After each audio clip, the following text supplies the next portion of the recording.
Hello, this is Jeff from the future. This episode was recorded in 2020 as part of an original attempt at a music review podcast. The original idea was to discuss new music as it was being released, but 2020 being what it was, brought quite a few album postponements and other complications.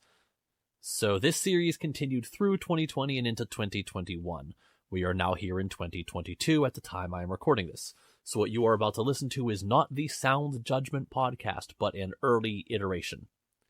Also, being that it was recorded more than 2 years ago now, some of our thoughts and opinions may have changed, considering that we are, in fact, people who are continuously trying to learn and better ourselves. Enjoy the show. Before this gets started, I wanted to make an editor's note. I was editing this, and I found that there was some sort of weird audio glitch that happens in about the last hour or so, where me and Jeff's conversation kind of goes out of sync. It's on the raw audio file, so there's not much I can do to fix that. Unfortunately, because of this, there's going to be moments where you hear me answer a question that Jeff says, or tell him that I agree with something that he's still in the middle of saying. I apologize. There's just not a lot I can do about this aside from prevent it in the future. But I hope it's not too distracting for you, because I still do think that this is one of the best episodes we've recorded. Hey, I came home, and my stepdad was watching a documentary, and I'm not really like listening to what they're talking about, but then I hear my man's beautiful sultry voice coming from the TV, and it was Pavarotti singing the Sad Clown Opera. Oh, I love this. And the Sad Clown Opera is my favorite opera. I'm gonna give you a moment here to give it a name for the listeners at home. It is probably Italian, and I won't be able to pronounce it anyways. Okay. I mean, give me your bastardized version of it. I'm hoping to know, do you know anything else, or do you just know the Sad Clown Opera?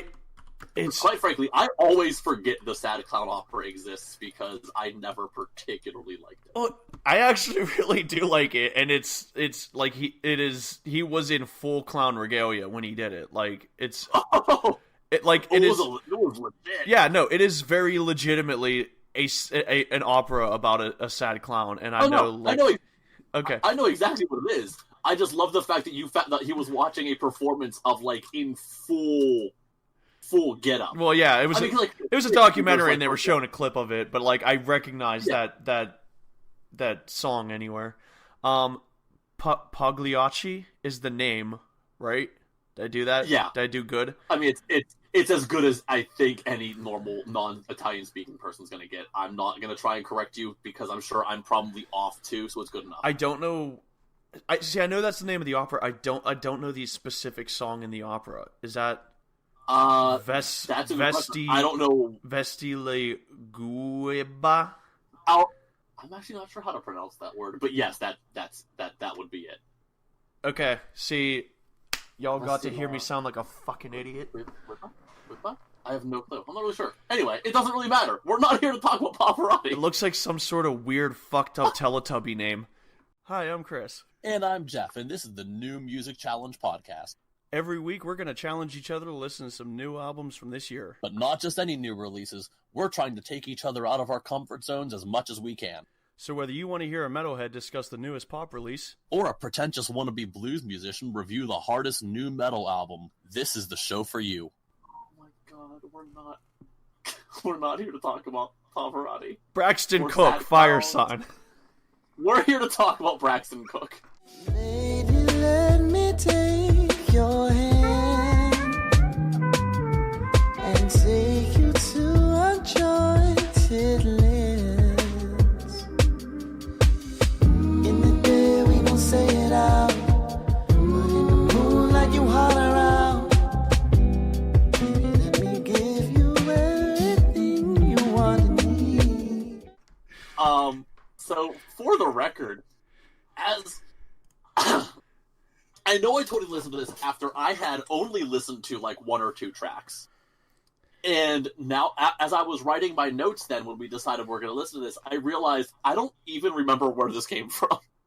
I don't know if I found this on a list somewhere. I don't know if, like, Spotify recommended this to me. I have no clue where this album came from. So this isn't someone you have a long storied... No, I have no clue who this man is, other than the fact that I had to look him up while listening to this album to have a clue. I know nothing of his work otherwise. This is totally new to me. Well, I too needed to look him up because I didn't know R&B had a prog subgenre. I mean, in all fairness, you can have prog anything. I mean, that's fair. But yes, there is a prog subgenre of R&B. Welcome to the world.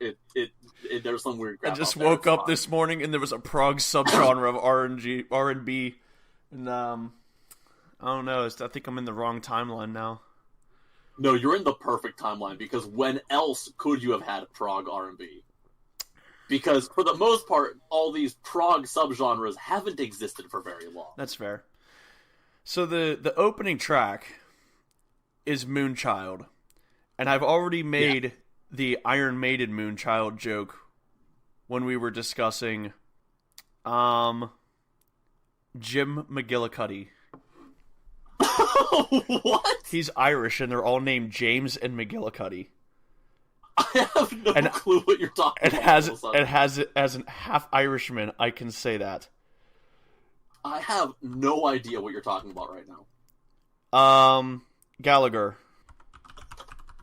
I suddenly thought you were talking about the comedian. Shut the fuck up. I got it. Chris, you're totally losing me. Rory Gallagher. Yeah, I got that now. I just, like, again, because you were just rambling for a minute there, I thought you were going off on a totally new tangent, and I thought we already lost the concept of Braxton Cook, and we were now talking about comedians. No. And I'm just like, what is happening? Yeah. So this time I have to reference Mike Patton and John Zorn's Moonchild. Yes. Which, can I just say, I'm pretty sure every other song out there called Moonchild probably has more interesting lyrics than this. Yeah. Even the one by John Zorn, which doesn't have a single actual word in it. But there's nothing not interesting about it. But it's definitely interesting. This can I quote this song, please? Please do. Because I also have a quote, and I hope it's the same one. Okay, in all Hold fairness, on, wait, can I write what I wrote about the lyrics, and then you can tell me your quote? Go for it. You just go ahead. Well, so first, what I wrote is that the lyrics are deeper than the Mariana Trench.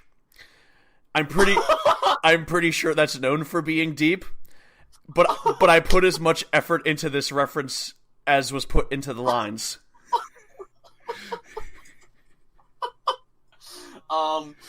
Please tell me what you wrote was, baby, you're the one, baby, baby, you're the one for me.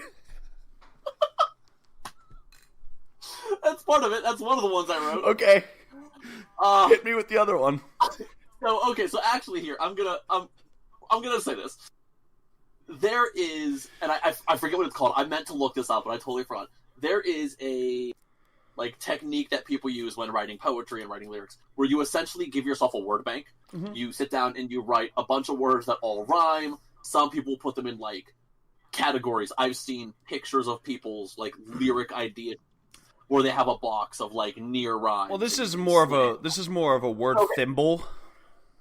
Well, okay, so what I'm getting at though, in fact, in the movie 8 Mile is a really cool example of this, which I believe is because Eminem actually uses this technique of basically giving yourself a rhyming word bank. In 8 Mile, there's a scene where he's on a bus and you see him writing a bunch of words that rhyme. Mm-hmm. So I'm pretty sure what they did when writing this entire album actually is they wrote a word bank and then gave it to a second grader and said, come up with sentences that end in these words. This is not a lyrically impressive album. No, it's really not. It's really not. In fact, I think my favorite lyrics are, and it was from the song All That I Want, are, every single time, girl, you blow my mind. When our hearts combined, this love genuine. When our eyes align, girl, it blows my mind. You light my fire. I'm so glad that you're mine. And that really just feels like they picked 20 words that kind of have the IME-ish end and just ran with it. Yeah. Yeah. That being said, that's obviously not the point of this album. This is clearly not meant to be lyrical brilliance. The lyrics are, at least the way I look at it, Braxton Cook is a singer and saxophone, mostly like jazz R&B performer. The lyrics are just a means for him to use his voice as an instrument. I don't think anyone ever wanted this album to be taken real seriously with the lyrics. But, my God, are some of them bad. I know you know that, baby, you are. I know you know you're my shooting star. I know you know that, baby, you are. I know you know you're my shooting star. Yeah, I mean, I think you're covering half the album here. I think we're gonna get copy stroke. The next line actually was yeah. You're right. Good job. Is it really? Is that really the next fucking line? It literally is. I know you are my shooting star. Yeah. Yeah. Okay. Cool. That's probably subconsciously filled it in. But so I'll get to the music for a little while. Oh, so let's actually talk. Like again, the lyrics are not really important. No. Let's dig into this. No. But it, like I said, this has a very R&B vibe to it. It's kind of like strange in ways I can't really properly define. Like it has like an ethereal production line, like the opening track, if you know what I'm talking about. It's very ambient. It's very spacey.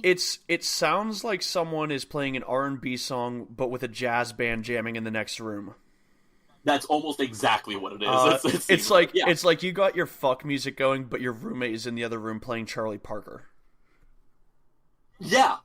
That's a great example. That's a great description of what this is. For the record, I love this. Oh yeah, no, it's very nice. It's very nice. I love this. I loved this album like the whole way through. Track 3, I think, has some of the strongest lyrics. It's the instrumental.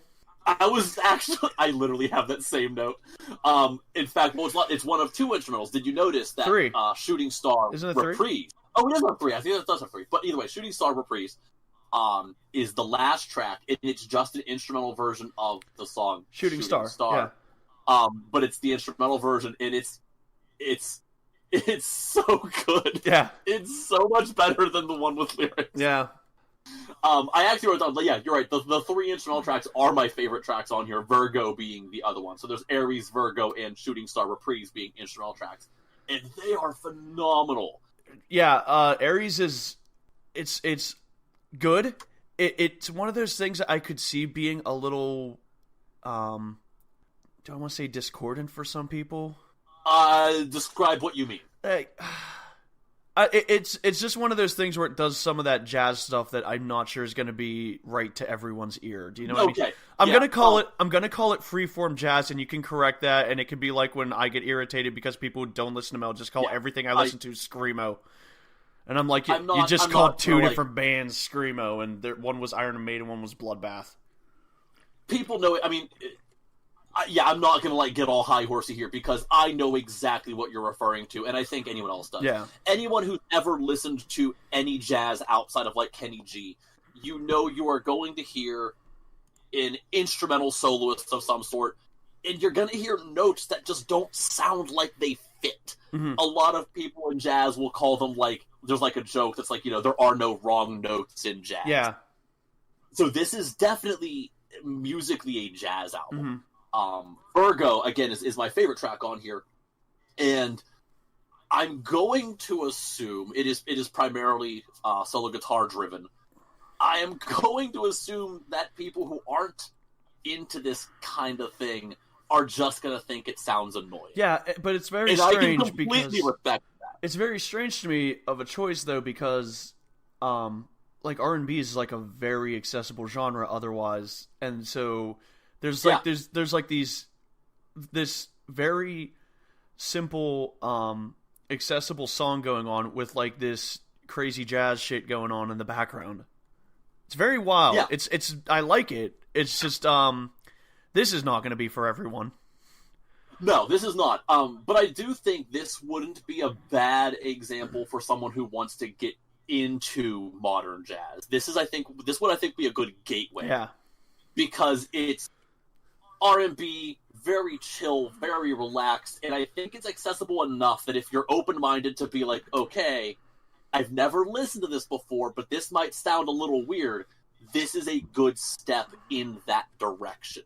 It's not too crazy coming from someone who does listen to a lot of jazz and contemporary and jazz fusion music. Yeah, I mean, and even as someone who doesn't, I don't think it was too crazy either. I'm just, like, if you're not familiar at all with jazz and you put this on thinking it's an R&B album, you are going to get some surprises in there. Yeah, exactly. This is not as accessible as it sounds at first. Yeah. It has, and again, I mean, I don't think it's that, it's not that bad, but there are moments that, I mean, even I'm listening to it thinking like, I love this, but I know why some people won't.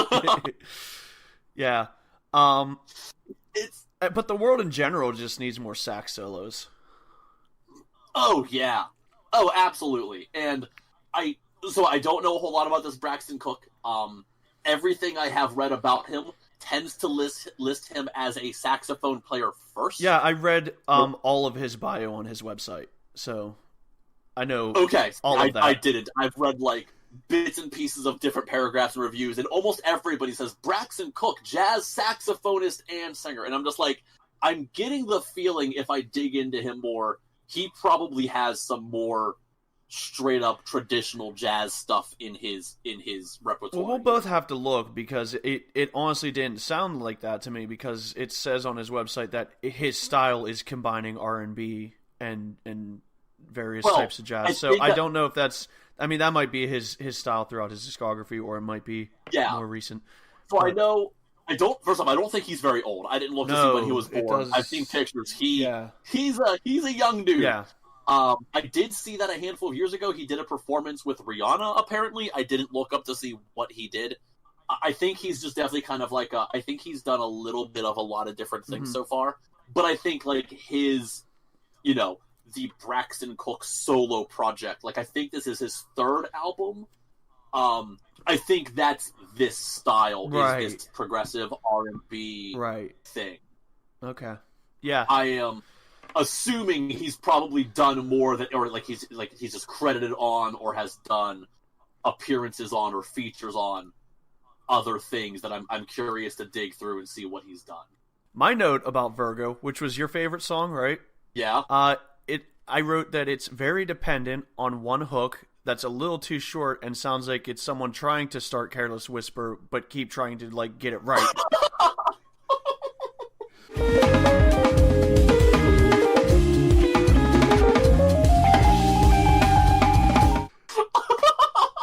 Like, someone just keeps going back trying to hit the right fourth note. Oh, man. Oh, God. Okay. So, you are literally bringing up something that I was going to bring up later, but it's now suddenly relevant. Wonderful. So I brought this concept up the other day to our buddy Damien, because he's one of the few people who I know probably has this problem. And you're kind of alluding that you have this problem too. So exactly like this. You heard something, and in this case, it's a saxophone playing an incredibly similar melody to something else, and now suddenly you can't get that something else out of your head. Yeah. So there is an example that we're going to talk about later on in this episode, where I kept getting sidetracked in the song because it was reminding me of something else, and I'll get to that. I can't wait. But good way to hook the listener.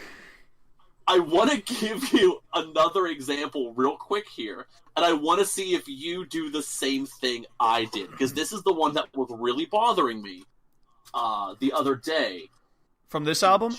No, this is, like, completely irrelevant. I was listening to, like, non-podcast stuff. I want to see if you do the same thing I did. Now, in all fairness, you might not be as familiar, but we're going to find out. Okay. Or I want to see if I'm crazy, or if you're going to hear it and be like, oh, I totally hear that. Okay. And literally, we're talking, you need 2 seconds of these 2 clips. Okay. It is literally the opening piano arpeggio in 2 songs. Okay. One, I just sent you.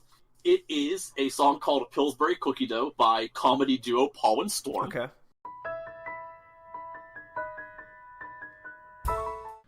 Did it remind you of anything? Is it like hurting you that it's so close to something? Yeah, it definitely sounds close to something, and I can't place it.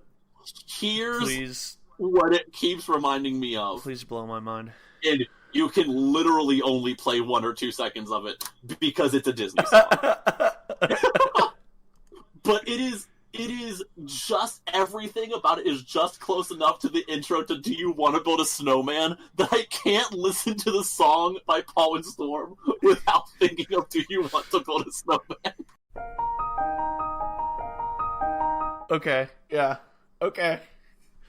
Do you see what I mean? I do. I want to give myself... It's infuriating. And I love the fact that you made a similar stupid connection to, of all things, Careless Whisper. Yes, the perfect saxophone song. I'm going to let that go. I'm going to... Fun. And I like Virgo. That's a fine song. And I like Shooting Star Reprise. It's a nice coffee house jazz jam thing going on. I'm going to call, in terms of a fully fleshed out song that could be released as like a single, I Don't Want to See You the best. I'll say Don't Want to See You is probably the most straightforward, this is just a solid R&B pop song. Yeah. I don't want to see you no more. I don't want to see you in my dreams no more. Yeah. I don't want to feel you no more. I don't want to see you in my dreams no more. Yeah. Oh, yeah, I was going to say the same thing. I mean, I didn't write that down, but if I'm looking at this track list and going, all right, which of these would I have to pick? Yeah. It has to Don't Want to See. I mean, it's pretty short, 8 songs, 31 minutes, so... it's... Yeah, this was not a long... No, it was not. I was very happy that you sent me something that we could cover somewhat quickly. Yeah. In this... Yeah, again, I'm apologizing for the fact that I once sent you 2 hours of Rory Gallagher. No, you know what? That was fun. We're all having fun here. I just didn't realize it was 2 hours when I said it. It's okay. It really doesn't matter. It didn't. I know. It just didn't click with me. And I still feel bad, just like, oh god, because like I know I don't necessarily always want a 2 hour long album. Yeah, and it's weird because those kind of live albums, that's something you could go and like listen to a couple songs and then kind of duck out and then duck back in later, you know. Yeah. I can't tell you how many like long 2-disc albums I kind of start and then don't finish, or I kind of like I'm gonna start from track 7 and then see where I go. But I mean, I'd call this a solid effort to throw some jazz and R&B together and mix some genres, and I think it works in some places, and others it's not entirely for me. But I don't know. I'm giving it a recommend. Yeah, I would not recommend it to everybody, but there are people who I've actually already sent this to. So put this on as a already got my recommendation. Lazy Day background album. This is, so I have, because this is who I am, and I have well over 100 playlists on Spotify. About half of this album made it onto my Sexy Times playlist, so it's very fitting in certain situations. It's a great time to turn down the lights, order a pizza, whether you're by yourself or with 3 people. It doesn't matter to me. It's great music for that. I'm not really sure why you needed a pizza. I think I'm just really hungry. Well, you gotta feed the guests. Yeah, especially if there are guests and not just guest. Yeah, guests. The more guests, you're going to be more food. Yeah. You said 3 people, so I mean, even just yourself. Like, you got to treat yourself right sometimes. Well, if it's definitely just myself, there's definitely going to be pizza involved. Okay. I just also want to throw this out there. This is totally just stupid, remember my 3 rules, Jeff. Consenting human adult. Yes. Oh, don't worry. Don't worry. Everything's fine. I just want to throw this out there because I happened to see a list of personnel on this album, and the keyboard and Fender Rhodes player's name is Tabor Gable. Just wanted to let you know. I hope that's a distant relative. Like, first off, that's a really unfortunate, almost rhyming name, and I'm very sorry for this person. Second off, I'm hoping this is a very distant relation of some sort. Yeah, you know, I that would be wonderful, because at least someone in my family would be playing Fender Rhodes. Yeah, I mean, hey, that's more than I'm doing with my life. Look at me, I'm recording a podcast with this jack off. Exactly. Yeah. All right. I think it's a solid album. I mean, like I said, I really liked it. I've listened to this quite a few times now. I'm gonna give it 3 Moonchilds out of 4. Moonchildren. No, not Moonchildren. It's 4 Moonchilds. Moonchild. Oh, okay. I'm sorry. 4 Moonchilds. All right. One is the Iron Maiden. One is the okay. Really? Yeah. You know what? I got nothing. If I were smart, I'd come up with a clever way to give it like a rating that was a different zodiac sign, but I'm not clever enough. I really liked this album. If you're into really super chill music and aren't afraid of some weird sounding notes, it's a good one. You said you wanted different zodiac signs. Aries and Virgo are literally like right there. No, I was like, if I could think of another one, like if there was like a weird joke I could make of like, I would give it a Pisces out of whatever. I don't know where I was going with it. If I were smart, I'd have an answer, but I'm not. So Jeff's giving it a Pisces out of Gemini. Yeah, but I don't even know what that means. No one does. Who cares? Astrology is bullshit. Yeah, but you gave... I'm sorry if you like astrology. You gave it 3 Moonchilds out of 4. Yeah. Like, that's a number. Like, that's comprehensible. I understand the rough grade of that. Giving it a Pisces out of Gemini, I don't... Is that good? Is that bad? I'm a Pisces. I don't think giving it a Pisces is good for anything. I'm a Gemini. I don't think that's good for anything. All right. A two-faced bastard, anyway. According to the stars. This is true. It's okay. I'm overly emotional, cried everything according to the stars, and according to most people who know me. Hey, what do you think I did for 9 days in isolation? This is true. You sure didn't hear from me very much. No, I didn't. You should have been a Pisces. I probably should have. Speaking of names that we're not going to be able to pronounce. Chuvin! Oh, there were so many names I meant to look up. I have notes all over my little notepad thing here. I'm just like, asterisk, asterisk, asterisk, look this up, and I forgot to look up all of them. Look up the proper pronunciation of Chuvin, please. Well, the thing is, I've also seen it written, like, spelled differently, so I don't know what to say. Hold on one second. I mean, it's French. I'm assuming it's probably Chuvin. Chuvin. I got it. Congratulations. Chauvin? You actually kind of, like, lit the N, like, not really happy. Chauvin. I'm not very good at French. We're gonna call him Chuvin. Chuvin. The Mountain Goats song for Pierre. Chuvin. Goes through the motions every day out in the square. Listen for the hidden rhythms on the air. Not in agreement when the tyrant holds forth. Look for a beacon from the north. Protect yourself. Vouch for every member of the team. This is just a momentary ripple in the stream. Join in the rebuilding. So before we actually talk about this album at all, I think it is important to explain a little bit about why this album is interesting coming from the Mountain Goats. Yeah. As far as like how it was recorded, because that's obviously a huge aspect of A, who the Mountain Goats are in general, and B, this album specifically. I think you could probably do this better than I can. Yeah, well, okay, so the Mountain Goats are a band that I kind of forced you to enjoy against your will. Yeah, it's typical. And you've come around to the studio stuff, but you're still not that into the cassette years, right? No, so, not for the most part, but mostly for other reasons, which we'll get to. So for those not in the know, the Mountain Goats started off as one guy, John Darnielle, recording himself on a Panasonic tape deck. And he put out, he started recording just like after his job working as a nurse, I believe in a psychiatric ward. And after years of just doing these like independent releases and like doing like smaller shows, he got signed to a label and started adding band members and putting out well-produced albums like The Sunset Tree and Tallahassee, and great albums.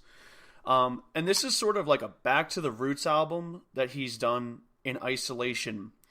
And it's, once again, just John by himself playing on that very same Panasonic tape deck. Like, it's the same one. Apparently, Side story, he ordered another one and didn't like that the tape reels sounded different than the old one, and he got the old one working again. Are you serious? Oh, see, I had no idea he literally recorded this on the same the one. same That's tape deck. Really funny. Yeah, so, and he released 1,000 copies of this tape, and it sold out in under 15 minutes. And then he announced 1,000 more, and it sold out in 10. And he announced 2,000 more, and they were gone in 10 minutes. And I was unable to get my hands on any of the 4,000 copies that sold out in under half an hour. So he is single-handedly resurrecting Memorex. So, all right. But this album was written and recorded in 10 days. He did one song per day while reading A Chronicle of the Last Pagans, which I'm sure is a fine book, but I don't know shit about Pierre Chuvin. I'm not even, like, I didn't know the pronunciation until now. Until right now, and I probably sound super dumb, and it's fine, and everything is fine. So, to get to a couple things. First off, discussing the Mountain Goats always makes me feel dumb. This is... So, especially the albums by the Mountain Goats that are just guy, guitar, recorded into a boombox, essentially. These are not about the incredible musical quality here. He's playing the same 4 chords all the time. Mm-hmm. That's not what this is about. This is about the fact that John Darnielle is very frequently considered one of the greatest lyricists living, if not of all of, like, rock, pop, and folk music. Mm-hmm. The man is absolutely phenomenal. And he very frequently references things that I am not smart enough to understand. This whole album is a perfect example of this. I know nothing about what he's talking about, and we'll get into that more in just a moment. So I always feel dumb talking about the Mountain Goats. I feel dumb listening to the Mountain Goats. This is an album that I listened to multiple times while researching what the songs could possibly mean. There were some great threads on Reddit, and there was discussion on Genius, the lyric website. Right. But real quick, just before we get into this, about my history with the Mountain Goats, you said, you made me a fan of them, basically, just a handful of years ago. And we've actually referenced the Mountain Goats on this podcast a few times, and I guess we never really clarified what we're talking about here, so surprise. Oddly enough, when we were talking about Kesha, of all people, we referenced the Mountain Goats. Kesha has a song, I believe it's the Cowboy song? Something, yeah. Where she kind of rambles over top of an acoustic guitar, and the lyrics don't fit any real semblance of rhythm or melody, they just kind of go. That is honestly my biggest issue with early Mountain Goats. It's not the fact that I hate the fact it's recorded on a boombox. That doesn't bother me. It's not the fact that he's an okay singer. He's not a great singer. The man gets by. He has a real weird nasally voice. It works. It's That's fun. Sort of why I said you're not a fan of the tape deck stuff, and not necessarily that it's not necessarily that it's recorded on it. It's the songs he was writing.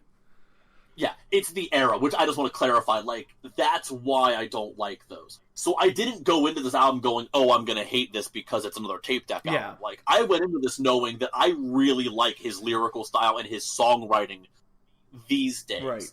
It just so happens that I think he started getting really good in the mid-2000s when he happened to have a full band and was doing these very well-produced pop folk albums. I mean, the Sunset Tree, I think, is really divisive among Mountain Goats fans as, like, either their favorite, because for so many people it was their introduction to the Mountain Goats, or it's their least favorite because it's also probably the most accessible and poppy, at least it was at the time. Yeah, it definitely seems to be where he turned a corner with his songwriting and hasn't entirely gone back.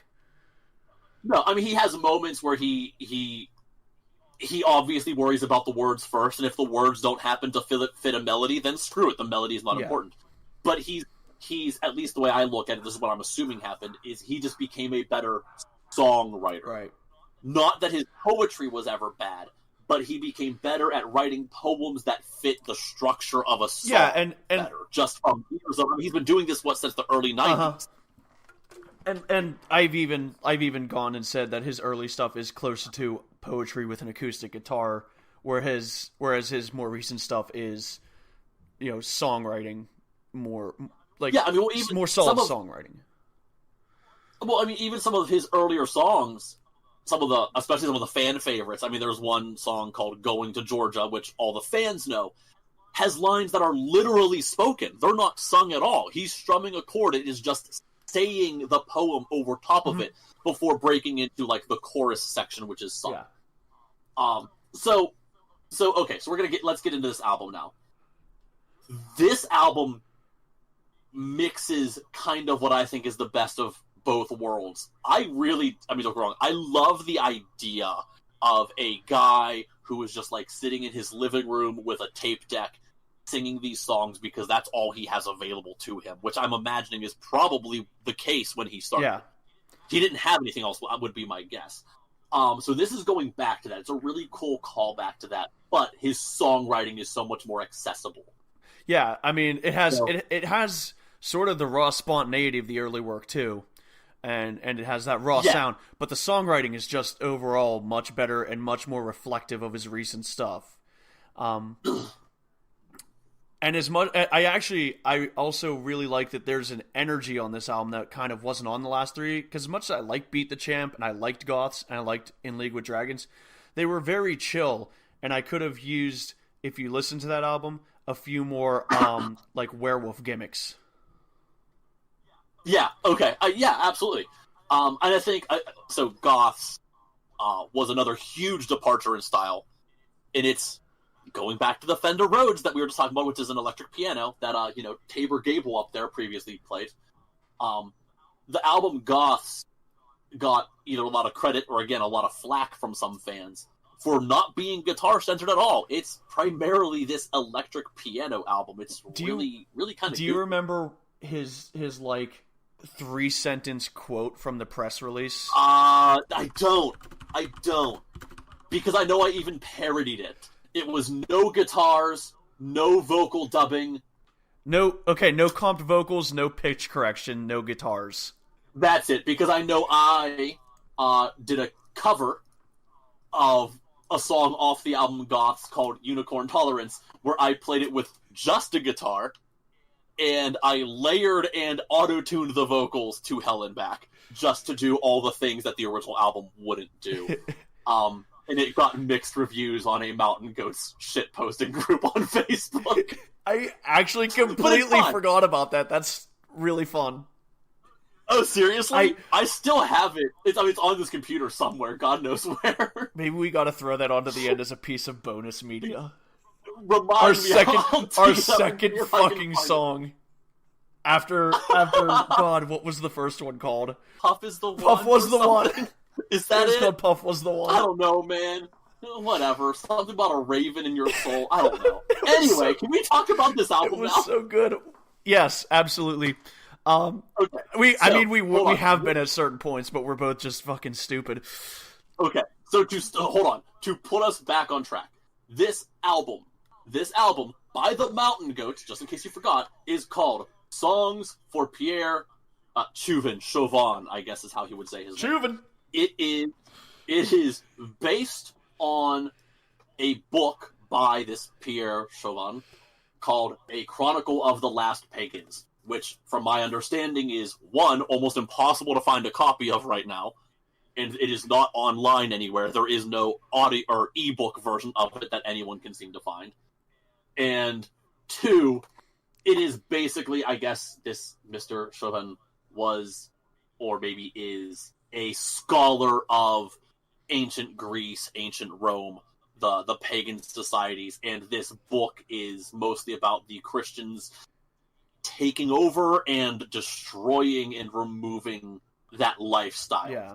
It's One Road to Asa Bay. What? The Bathory song. Oh, God. Okay, yeah, there's a reference I was not going to yeah, so basically this is an album that is way too intelligent for me, but I listened to it anyway. As though we had a choice. So, can I just say, first off, a lot of these songs begin with just him talking. Like, it's him saying stuff. Yeah. Like, he hits record, he says something. Yeah, and that was kind of a staple of the early cassettes.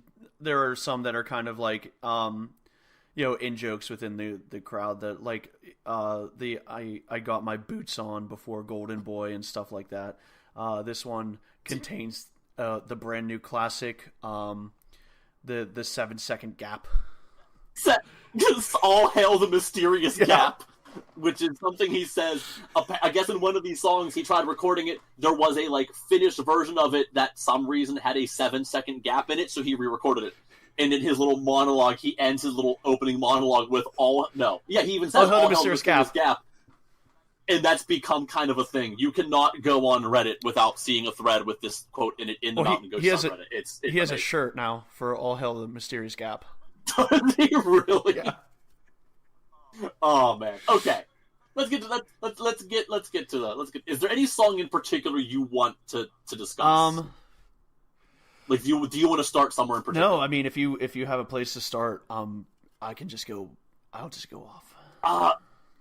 Okay, so like I said, I was listening to this album while researching it, and are some things I was able to find some potential information on, some things I have found nothing on, and I have absolutely no idea what he's referring to. You can walk me through that because you put a lot more research into that than I did. Well, this is kind of what I have to do listening to the Mountain Goats, especially some of his albums. So John Darnielle is I want to use the word devout, but I don't want people to take that the wrong way. But he is very known to be a religious man. He is like a very unique, not entirely preaching, but kind of like he'll let you know. Yes. He uses a lot of religious symbolism and biblical references and quotes, which I love. I'm really into this. So can I just because that's super your thing. I'm the atheist between the two of us, and you are the I love biblical studies, man. The loose Christian. Can I call it a loose Christian? That's totally fine. I love biblical studies, man. So can I make a weird callback to the New Testament, as in the album, and the Bible section? Sure. So on the Testament album, there was the song "The Code of Hammurabi," which, again, the Code of Hammurabi was the Babylonian text, essentially, of it's where eye for an eye came from. So eye for an eye, tooth for a tooth, that whole ordeal. And I believe I gave that album an eye for an eye out of an eye. I forget how I worded it. I gave it a 3 out of 4 eyes, or something like that. So in oh crap, I lost what song it was. The one lyric in this song, "Hopeful Assassins of Zeno," has the most amazing couple lines, I think, on this entire album. First, "Be nice to the guys who wear necklaces with crosses. They will stab you in the back," is just brilliant on so many levels, that because we all, A, can relate to it, B, it's relevant to the Christians taking over this pagan society. But there's the line where he is referencing the New Testament. You gotta turn the other cheek. You gotta learn to love Jesus, so to speak.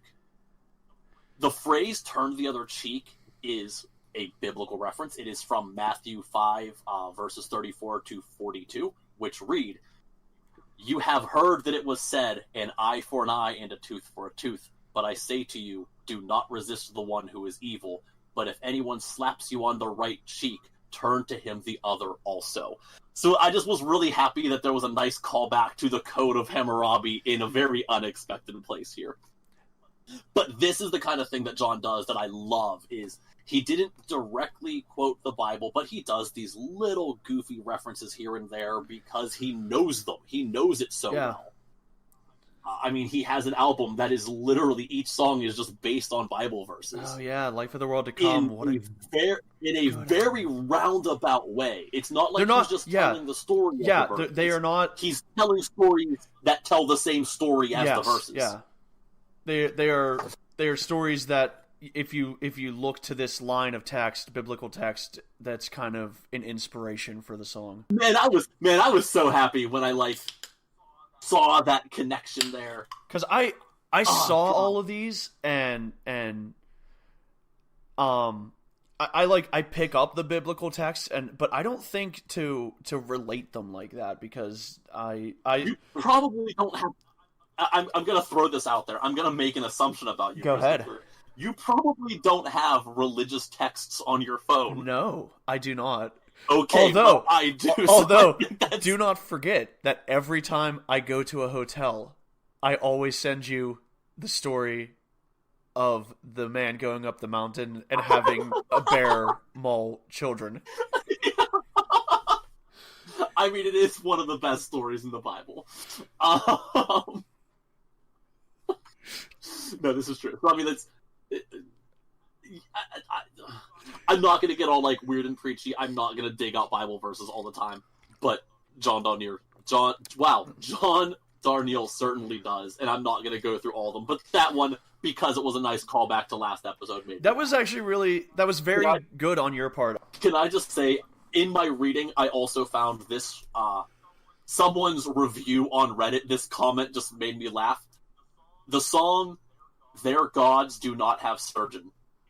8 out of 10 will cry alone in my car while listening to this song. So thank you, Mr. or Mrs. M. Korostoff, for this comment, because I fully agree. Do you have thoughts on this song in particular? Because this, I think, is like kind of one of the like, oh my god, this song is crazy moments. Return the peace you took from me. Give me back my community. Show us the goodwill you were shown. Us alone and restore the temple of Isis at Memphis. This one has some just amazing lines. I love the verse. Melted holes in celluloid, give me back what you've destroyed. You who come demanding proof, let your God rebuild this roof and restore the temple of Isis at Memphis. Oh my god, he's so good! This makes me think of the song The Immigrant Song by Led Zeppelin, but it's like of like these invading people destroying everything, but it's from the standpoint of the people whose everything is being destroyed. I mean, again, I literally referenced One Road to Asa Bay earlier by Bathory, and that's kind of like what it makes me think of. Because have you ever sat down and looked at the lyrics to that song? Because it's... I don't. I may have. It's certainly not a song I know, like... Because it's not a song... I couldn't It's the first Bathory song I sent you, and the one that actually made you go, oh, I need to listen to more of this. Oh, is it? Okay, I mean, that doesn't mean I know the lyrics. Though. I know. But it's literally... The lyrics... I'll just give you a little piece. But one man rode the way through the woods down to Asa Bay, where dragon ships had sailed the sea more times than one could say, to see with his own eyes the wonder people told from man to man the God of all almightiness had come from a foreign land. Rumors told of a man who had come from the other side of the seas carrying gold cross and chain and spoken tongues of peace. He had come with men in strange armor, dressed in purple shirts and lace, smelling not of beer but of flowers, and with no hair upon their face. And the song goes on to basically say these Christians came and made them build a Catholic church, and to they have to put it's about destroying their religion, and then there's one where a man speaks against it and they immediately kill him. The lyrics to that song are very good, and then at the end, like it's now in this house of a foreign god does stand, now they must leave us alone. Still he heard from somewhere in the woods, old crow of wisdom say, people of Asa land, it's only just begun. Oh, yeah, right. Yeah, so it is the same general topic, which is... It's about Christians coming in and just wiping out the pagan religion. Super cool, and also you just added more to a note that I have for later this episode. Wonderful. But can I... So, like, just, again, about this specific, like, set of lyrics here, this is one of the ones where he totally loses me, and I wish I had a clue what he was trying to get at. And restore this temple of Isis at Memphis? I can find nothing about a statue of, or a temple of Isis at Memphis. I'm assuming that this is some sort of symbolism. Yeah, I'm sure it is, and it's one that I can find nothing about, and God, I wish I knew what it was talking about. This is one of those ones where I'm just like, he is so much smarter than me that I wish I understood this, and I can't. I've read a lot of speculation about that.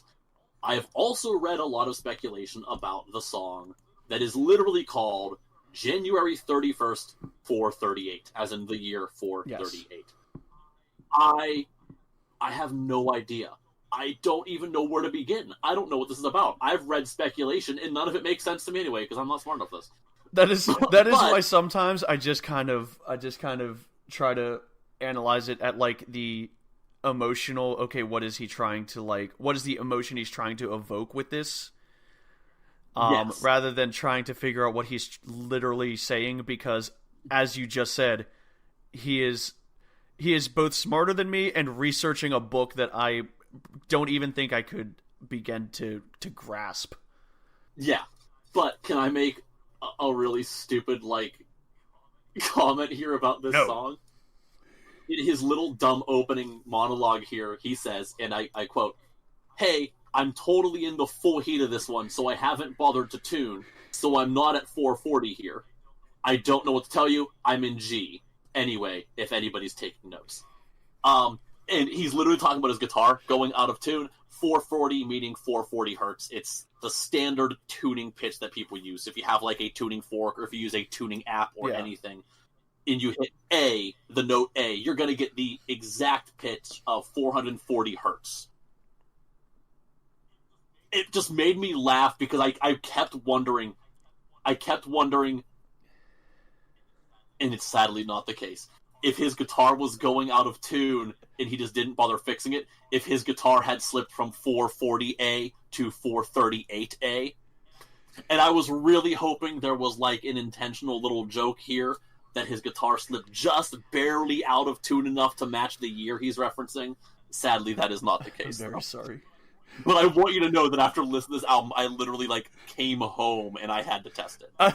That being said, only a 2 hertz difference isn't really different. You're not going to notice it. Noticing. I 440 to 438. I do appreciate, but I wanted to know, like, is he out of tune? I do appreciate that you went above and beyond in this way. You really put yourself on the line for this show, and I respect it.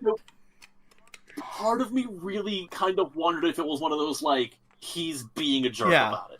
Like, is he an in-joke? I'm not.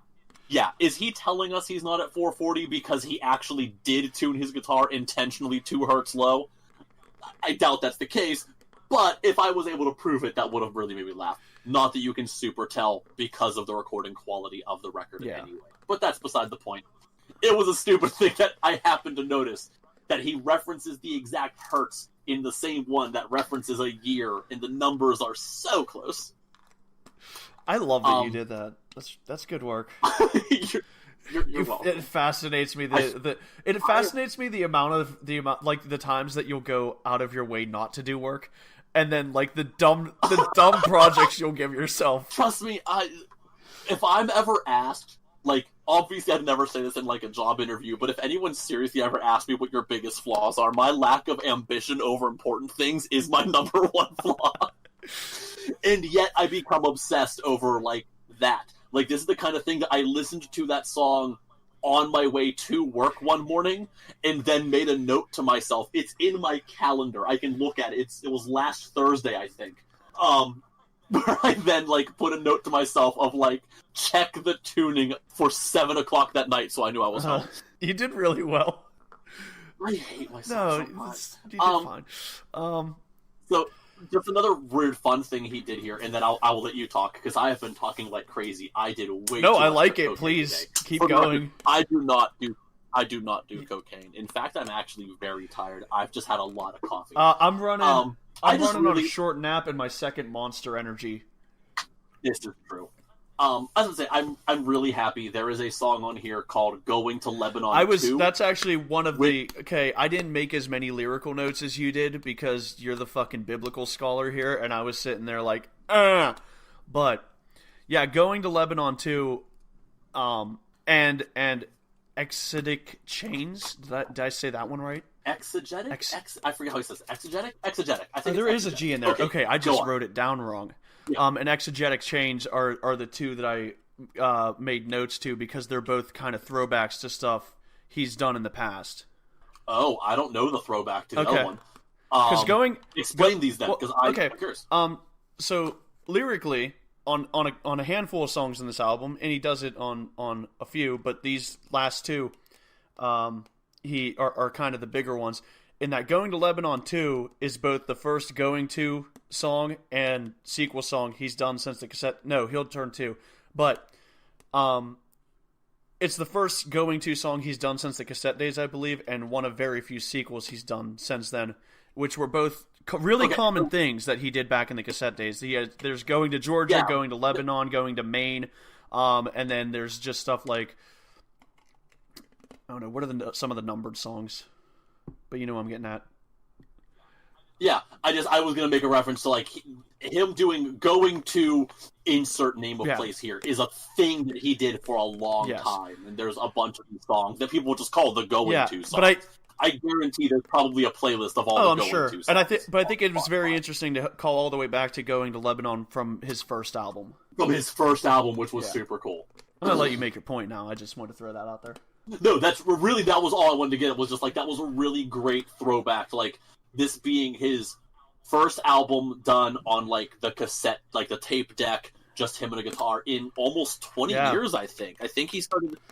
What was the first full band album? The first full band album was All Hail West Texas. No, All Hail West Texas was the last acoustic, like just him and a guitar album. That's the one with best ever death metal band out of Denton. Oh, you're right. The first one was Tallahassee. That was the last. And they were both released the same year, which I believe is 2000. That I know it's either it's 2000 or early 2000s or something. But it was just a really cool throwback.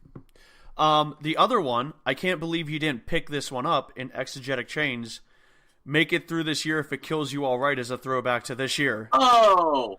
Okay, I was thinking there was like something about the name of the song that was a throwback. Oh, okay. Nope, Make It Through This Year If It Kills You outright. But you can kind of see that in a whole new light with this goddamn pandemic out there. Yeah.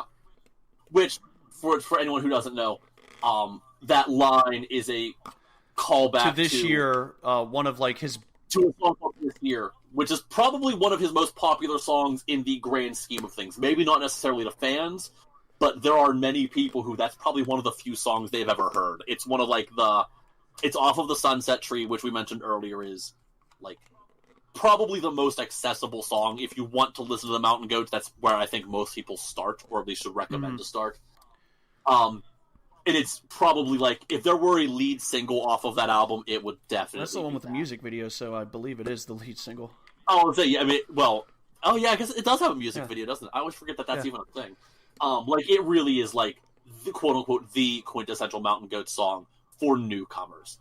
I know there are people who would argue that, but as I have said for quite a few years now, if you are introducing somebody to something they don't like, you don't tell them the most obscure one. You don't say, oh, this is my favorite song. You go on YouTube and Spotify, you find the song that has the most listens, and you send them that first. Because that's the most accessible. I hated Tom Waits for years because no one told me to go and listen to I Hope I Don't Fall in Love with You. They made me listen to the bullshit that he did 20 years later. What a good fucking album that is, too. What, that first Tom Waits album? That's so good. Yeah, it's great. It's also the only album of his I like anything off of. But, you know, people made me listen to, like, Downtown Train first or whatever, and I'm just like, no. Like, if you would have made me listen to Martha or Old 55 or I Hope That I Don't Fall in Love with You first, I would have liked this man. But that's not what you did because people suck and are way too full of themselves. And they want to come off as really cool and say, like, oh, you want to listen to Against Me? Here's the recording that Tom Gable did in his basement. I have a signed copy of it on cassette. Like, no. Make them listen to one of the songs that gets radio play. All right, it gets radio play for a reason. I'm just going to let you go this week, I think. I'm really, I'm just sitting here, like, trying to take in as much caffeine as I can, and you're just fucking going, and I'm like, man, I got all these notes, and Jeff's just, like, throwing me over his back and carrying me across the finish line. I fucking love this. For the record, I am a big fan of the band Against Me. I do, in fact, have a very early pressing of Against Me's first album, and it pretty much was like a couple acoustic guitars recorded very poorly. But if someone wants to get into Against Me, they have had albums that have gotten radio play. Please start there. That you don't want to start with Pints of Guinness Make You Strong. You want to start with from the third album. I gotta on. say, I am starting finally to come around to Against Me. They're so good. For a good. long time, the only album I liked was Transgender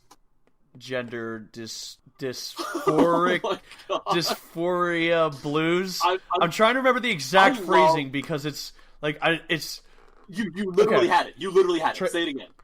Transgender Dysphoria Blues. Dysphoria. I didn't want to say dysphoric and said dysphoria or I gotcha. I love you can hear the gears turning in your head. I love when you like try and remember something. I was sitting there like, I'm gonna sound stupid and call it like transsexual dysphoric blues or something and sound like a goddamn idiot. Yeah, and it's like, but I sounded like an idiot getting it right anyways. So good job, me. Yeah. But no, I mean like they are. But that. Okay, so you were saying that was the album that and I was not personally, but like a friend of mine was going through like some issues with their sexuality at the time that came out. And like that just kind of like helped me deal with like not accepting because there wasn't a problem of accepting it, but like understanding what that person was going through. Okay, so I guess we should discuss the elephant because we're discussing the band Against Me. Former frontman, lead vocalist Tom Gable is transgender. Now goes by Laura Jane Grace. Still fronting. She still fronts the same band. She does old material still. But in 2014 released this album, Transgender Dysphoria Blues, because she was coming out as transgender. Which surprisingly didn't like. I really, when she came out, I was really expecting a lot of backlash. From, not necessarily from Against Me fans, because I think Against Me fans are not that kind of person for the most part. But I was expecting it to like make waves in like really dumb ways, and as far as I thought, at least it really didn't. I mean, God knows what she personally dealt with. I don't know. Oh yeah. But, I mean, for a band that, with their previous couple albums, were actually getting some, like, radio play on alternative rock stations, I was a little worried there, but it didn't really happen. But I think Against Me is a perfect example of, with almost every new album, if someone wants to get into them, I'd recommend the newest album. You know, back when I was first becoming a big fan in, like, 2003-04, there were only two albums. There's Reinventing Axl Rose and As the Eternal Cowboy. Yeah. As the Eternal Cowboy is a much more straightforward folk punk album. Then there was Searching for a Former Clarity, which is just kind of a little more just like alternative rock sounding. And it's like every new album became more and more accessible. But I know, in fact, I still know people who, if someone wants to get into Against Me, they'd say like, oh no, you need to listen to this song first. And it's going to be like one of the weird songs off of Reinventing Axl Rose. Just stop. Just get over yourselves. You know what, I would... If you're gonna listen to the Mountain Goats, listen to the Sunset Tree. Oh, right? I was gonna fucking circle it back. Damn you! I was gonna say, you know what I would recommend listening to by Against Me is Laura Jane Grace's covers of the Mountain Goats. I forgot she did those. You're not wrong. They're phenomenal. They're very good. They're pretty phenomenal, and yeah, that actually is the when she did a few of their covers, that actually got me back into trying to get into their stuff, and I listened to a live album, and it was pretty damn good. Yeah. Oh man, what if we talked about the Mountain Goats for a little while? I mean, do you want to talk about the Mountain Goats for a little while? I think we already did, but we can continue. I was just trying to get us back on topic a little bit, and I know. Reel us back in. We can.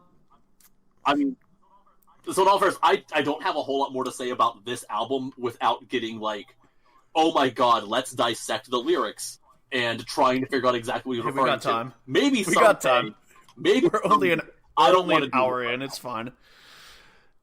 I don't want to. Look, musically, right, it's It's JD with an acoustic guitar with little exception. The one exception is that the Wooded Hills Along the Black Sea, which should be a black metal song just by the song title, reminds me of Blues in Dallas from back on the very last cassette album, All Hail West Texas, which is another cool callback. Again, like the last song, or not the last song, the last album that they did on just cassette, had a song that was just, I guess this is maybe a Fender Rhodes or some sort of similar keyboard with like a built-in like drum machine.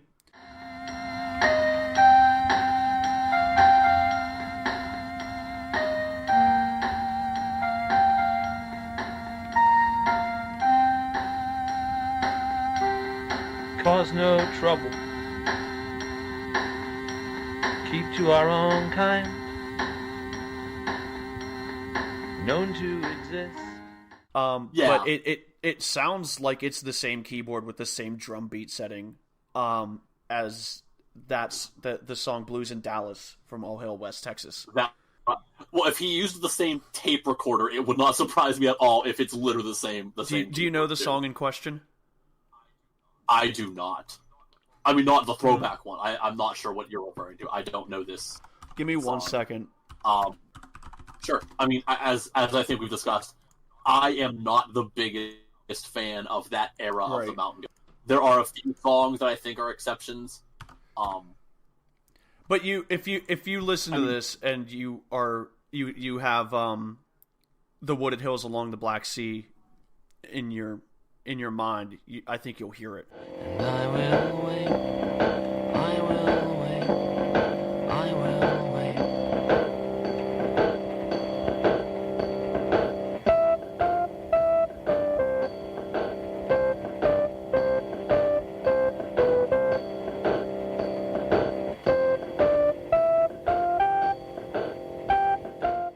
Oh, man.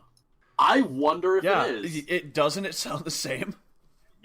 It's not exactly the same, but it sounds like it sounds like he's using, like some cheap keyboard and just using like a different, synth patch of some sort on it.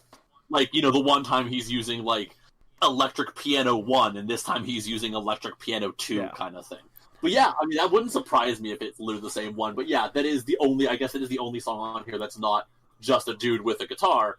It's a dude with a cheap keyboard. And I think I have like one other paragraph of like me talking about the lyrics, but I think you essentially covered everything. I don't think I could cover the lyrics any better than you've already dissected them, because you did a fucking autopsy. I did okay. In all fairness, I didn't even touch. No. I'm not saying that you did an autopsy on this recording, but I mean, apparently, while you were listening to the album, you did a fucking autopsy. I did, and if I came to like any really interesting conclusions, I would have gone into them. But there's so much speculation, and I am not smart enough to make the statements. I'm gonna let a lot of it go. Suffice to say, I believe personally he's upped his lyric game since "There's a monkey in the basement. How did the monkey get there?" I mean, you're not wrong, but at the same time, he's always had like. He's had some goofy stuff, but I think that some of the benefit of some of the older stuff is that some of the lyrics just cut real hard with how blunt they are, which is weird concept because it's really hard to cut with a blunt object. But there's certain things that he does, especially when he kind of like gets fired up and really yells in the old recording that you don't really get anymore. Let's go to Maine out on the East Coast. Let's go to Maine right now. Let's beat the retreat. Let's hop on the plane. Let's get out of here. Let's go to Maine. And I think for that rawness and that intensity, that old stuff is great, but that's not his writing style anymore. So if you're expecting this to be that much of a throwback, that's not going to be in there. But it's kind of like the old stuff is very good if you want to hear just raw emotion coming out of a human being, and this one is a much more poetic. This is very thoughtful. This is very intelligent. Yes. This is very cerebral. The old stuff is when you're yelling in an argument, and this is when you're ruminating on it 3 days later. Yeah. The old stuff is, I mean, it's the oldest albums are 30 years old almost. I mean, the old stuff are a much younger man who is much more freshly out of some really, really bad life situations that we don't need to get into here, but maybe at some point we will. The man's had a life, let's just say. There is an incredible. I'm gonna pitch something. There is an incredible interview with Mark Maron that he did. If you really want to get into his life, that I think covers about everything you need to know for like an hour. Oh, okay, interesting. I think I've sent it to you. I don't know if you listened to it. I would say I'm sure you sent it to me, but like, did I stop and listen to it, or was I busy playing Minecraft? Like that's the real question here. I put "busy" in quotes. Oh, I'm sure you did. Like, don't worry. That's it. And by that I mean, was I in the mood to like really get into something, which is just unfortunately not always the case. Anyway, I love this album. Yeah, this was really, really, really good. Again, it was really short. It was very short, but again, I'm gonna give it to him for something he wrote in 10 days, one song a day. I don't think I realized that it was done that quickly. Like, I didn't realize he was just writing a song a day. Oh man, that's wild. That's really cool. 8 mysterious gaps out of 10. You are so good with your scoring. Thank you. I can't top that. Well done. All right, so are you ready to go from a man with a cheap tape recorder in probably his living room with a guitar, and now talk about probably the most overly produced album we're gonna listen to this entire year? Yeah, Dua Lipa, Future Nostalgia. Nostalgia is the name. I know you're done trying to figure me out. My name's on the tip of your tongue, keep running your mouth. You want the recipe, but can't handle my sound.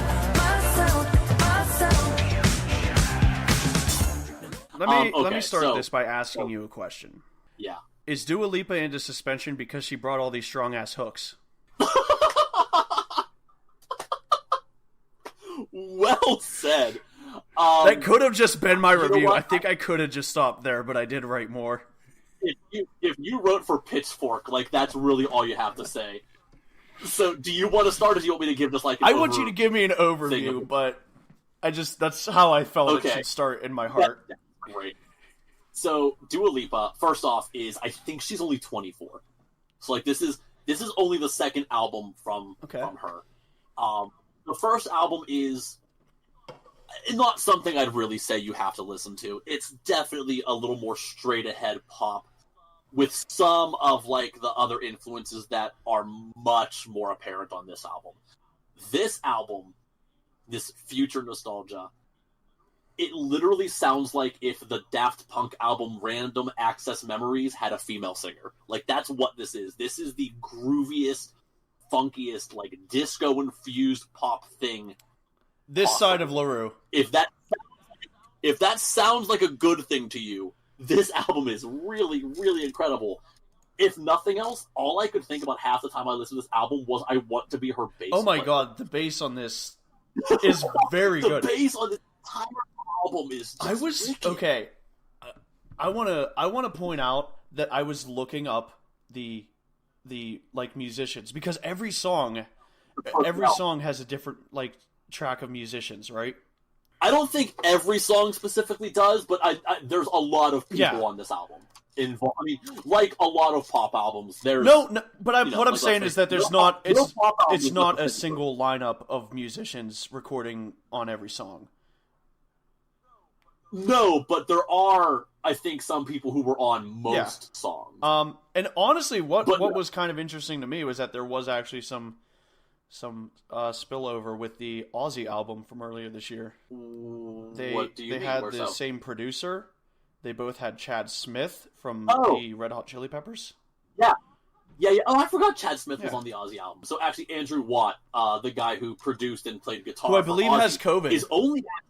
Yes, well, I think he's recovered, but he did come out a while ago as saying he did test positive, and he did an interesting little interview talking about how, like, what it was like, how it felt, whatever. Get well soon, unless you're already well, in which case get weller. Yeah. Okay, so I don't think, I mean, like, he was not part of this No, album. but he was... I think... Yeah. He's on it. I mean, so I actually just had to pull it up. If you go to the Wikipedia page and hit instrumentation, you'll see exactly what I mean as, like, this is such a totally ridiculously overproduced album. And I don't mean that in a bad way. I mean that this is a creation of many, many people. Which I think sometimes we kind of forget when people are discussing pop music. It is... Some people would say, like, pop music is really sterile, and I guess you could call it that. I just say it's very refined, and I think this is exactly why. Nobody on this album was getting fatigued because they weren't involved for everything. The only time I'm seeing someone listed on all tracks on this album is Dua Lipa herself, which I think is... For this style, I think is exactly how it should be. But yeah, there is some crossover. I forgot Chad Smith. In fact, Chad Smith and Andrew Watt were involved on the same song. Okay, that's adorable. They are both on the song "Break My Heart." Center of attention, you know you can get whatever you want from me, whenever you want it, baby. It's you and my reflection. I'm afraid of all the things it could do to me. If I would've known it, home, 'cause I was doing better alone. But when you said hello, I knew that was the end of it all. I should have stayed at home, 'cause now there ain't no letting you go. So Break My Heart is the song where I was like, this bass is fucking great. And it's like so simple. It's just like don't. But it's like that. It's like that we talked about before. Like you find the funk.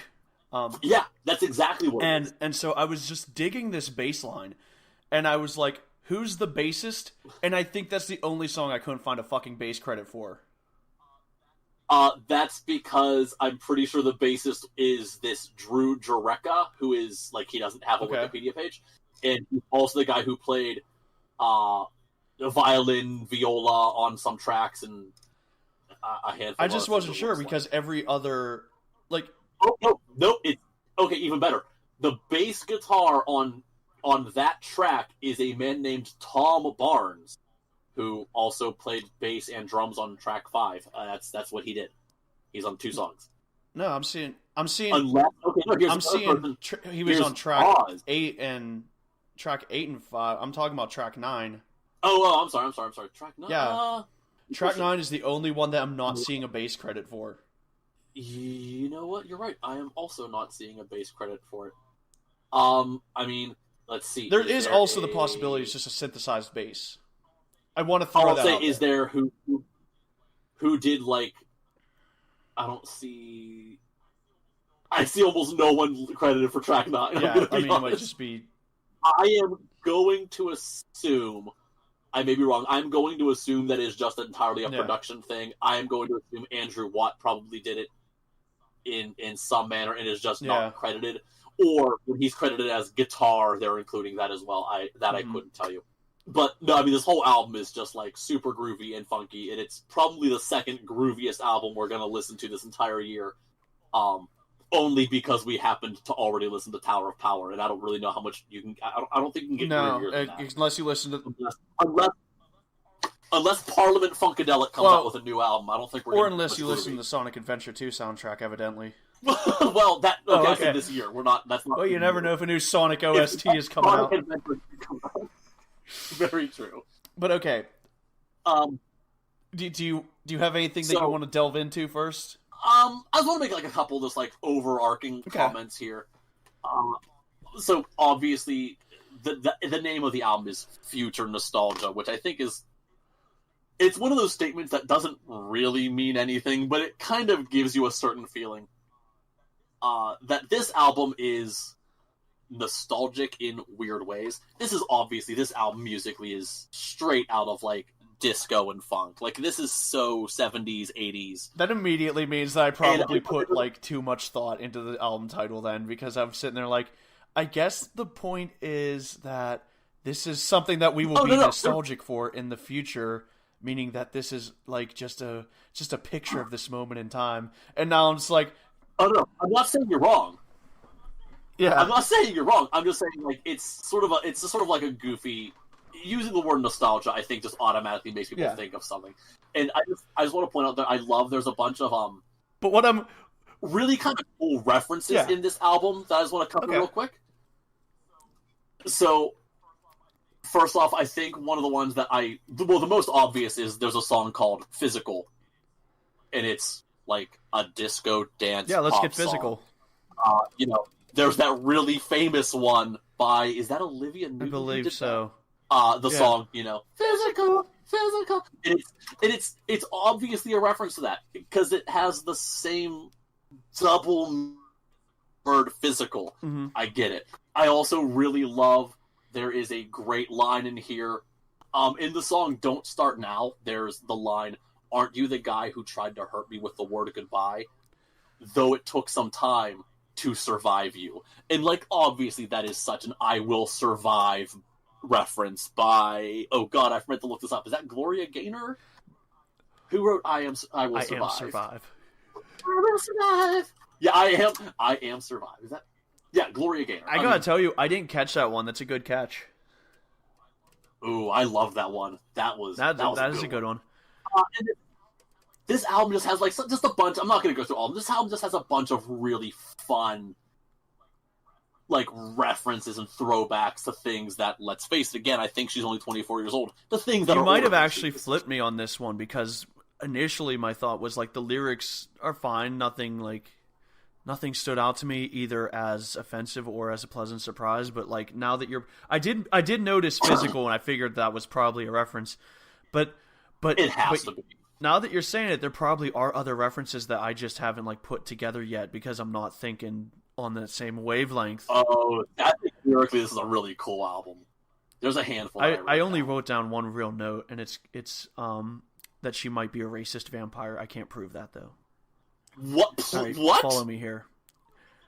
Please explain. Follow me here. She's levitating. Okay. You want me, I want you, baby. My sugar boo, I'm levitating. The Milky Way, we're renegading. Yeah.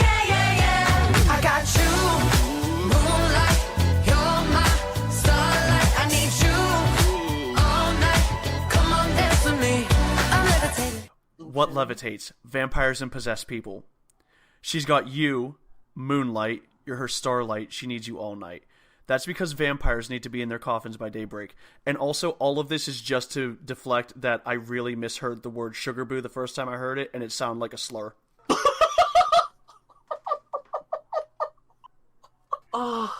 Yeah, Chris. That's what you got out of this album. Yeah. Are you kidding me? That's what you got out of this? That's the biggest lyrical note I got out of this.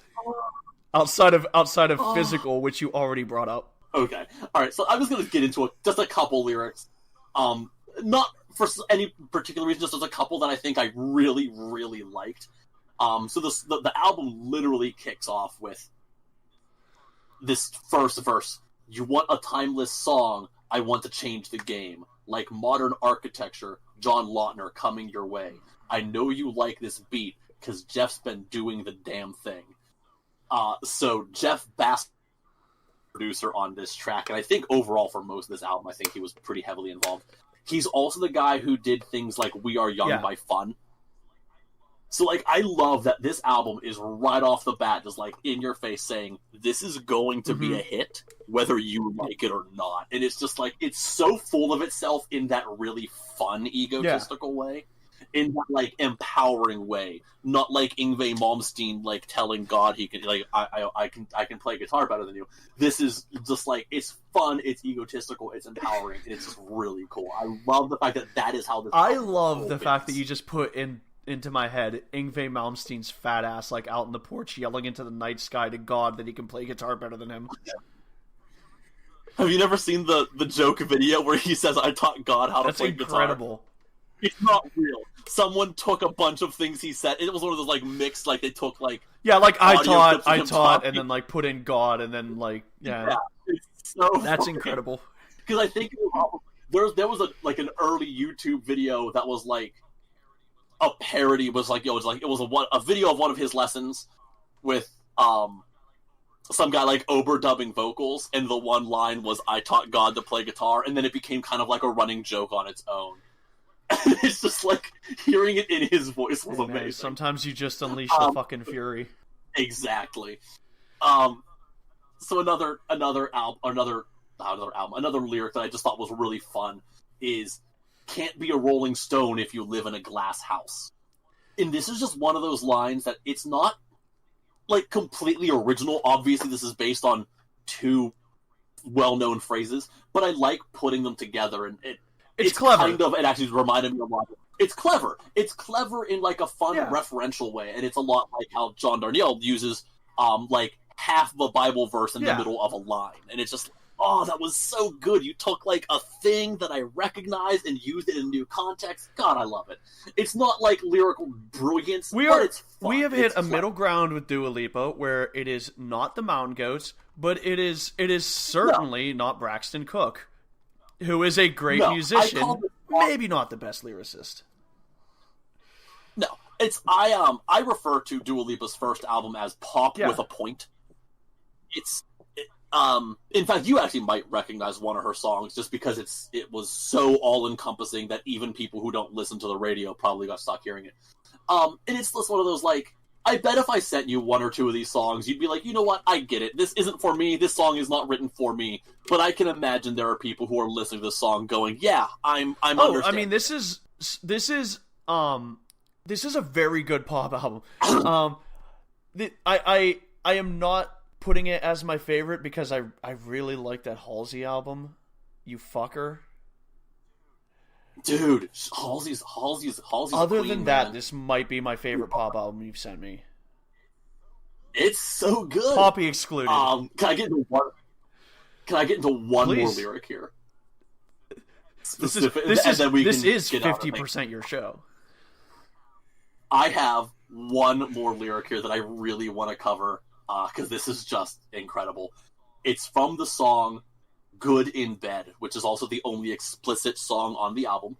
It is a great song about a couple who, instead of fighting the good fight and finding compromises and working through problems, they just have sex instead. So, you know, it's a great message. Also listen to Tallahassee by the Mountain Goats.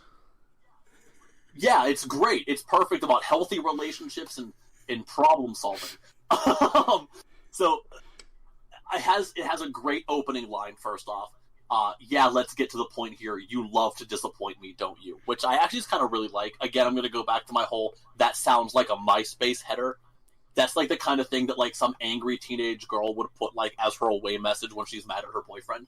But the real shiner in this song is this gem. I dedicate this verse to all that good pipe in the moonlight in the long nights where we did everything but talk it through. I really hope that someday somebody refers to me as that good pipe in the moonlight. I don't even know what to say. If this was to the that. aforementioned Mountain Goats subreddit, my comment would be, what alpha couple song is this? Like, oh god, like what a weird line. But god, I love it. I love it.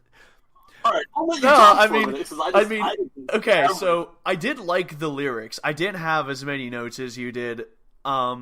But the things that you said did pop out to me as like, oh, that's a good lyric. It's like,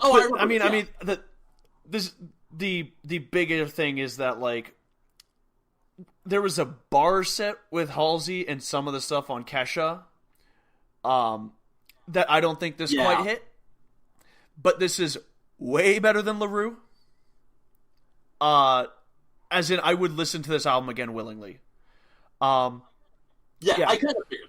Well, so I think the biggest thing is, even if you're not like digging the lyrics or the lyrics don't really mean anything to you, this is a successful pop album, because when I look at a pop album, this is what I'm looking for in pop, in the sense that it's meant to be catchy and memorable, and I can look at the track listing and remember just about every chorus based only on the title of the song. That to me is successful pop. Yeah, that's. I mean, I think that is a fair. Like that's what's the word I'm looking for? Assessment. Like not. I'm thinking like rule set. Like I think that's a fair way to judge a pop album, at least on the surface. That really makes. So. Yeah. I can look at like this track list and go like, oh yeah, I remember what this song. I made the strong ass hooks thing joke earlier on, but every song on this is catchy. Every song is memorable. Every song you can look at the song title and remember the chorus without having to check which song it is. Okay? It's not necessarily always the most interesting. I could always use a few moments of a pop artist getting artistic like Kesha did. But it's not a problem because this album did exactly what it needed to do. It kept me bopping for however long it is. Yeah, so this is not as short as the previous two albums. This album is. Oh, never mind. I guess it is. It's apparently only 37 minutes long. But yeah, about 40 minutes. Boys Will Be Boys is not a bop. That's the artistic song for the album. We'll get into that in a minute. But the other 10 songs on this had me bopping. I was grooving and moving while I was listening to it at work. While I was making pipe that she was singing about. She was singing about all that good pipe in the moonlight. It actually was fire sprinkler pipe. Good. All of that good pipe I just installed some pipe in the middle of the night. There was a leak. Like I said, I didn't expect you to necessarily love this, but I definitely went into him thinking like, he's going to enjoy this. Like, this is... I knew you were not going to leave this going like, Jeff, what the hell am I listening to? Like, no, this is a fun, groovy, like... If you don't want to dance to this album, then you're just the kind of person you got who no doesn't fucking dance, soul. Period.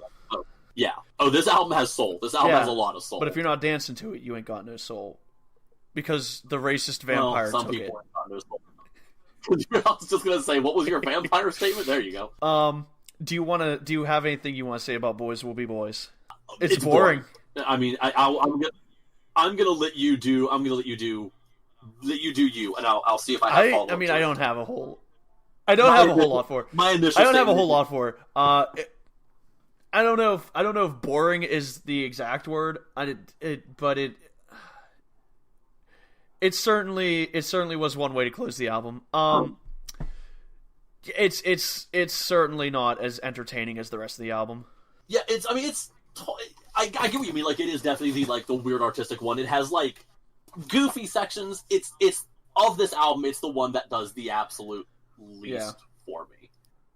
Do you have anything else, or can I go on my stupid little comment tangent? Oh, I would love it if you went on a comment tangent.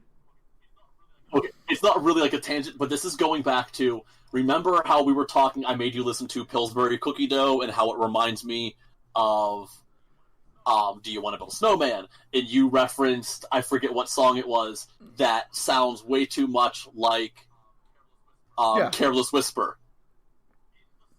In the song Love Again, if you skip to like 135,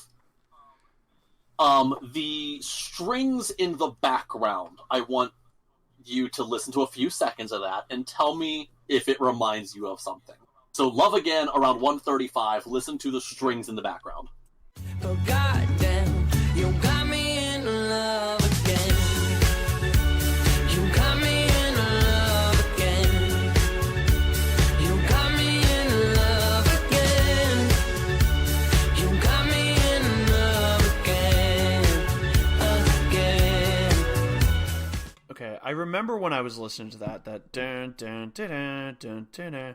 It reminds me of something. I don't necessarily know what it is. I want to say like some Wicked Witch of the West bullshit. Chris, it's the Imperial March from Star Wars. Dun, dun, dun, dun, dun, dun, dun. I was distracted. Like, I had to stop the song to like let myself process that before listening to it again. I didn't come to this recording ready to drink, but I am now. Right? I can't believe that. Okay.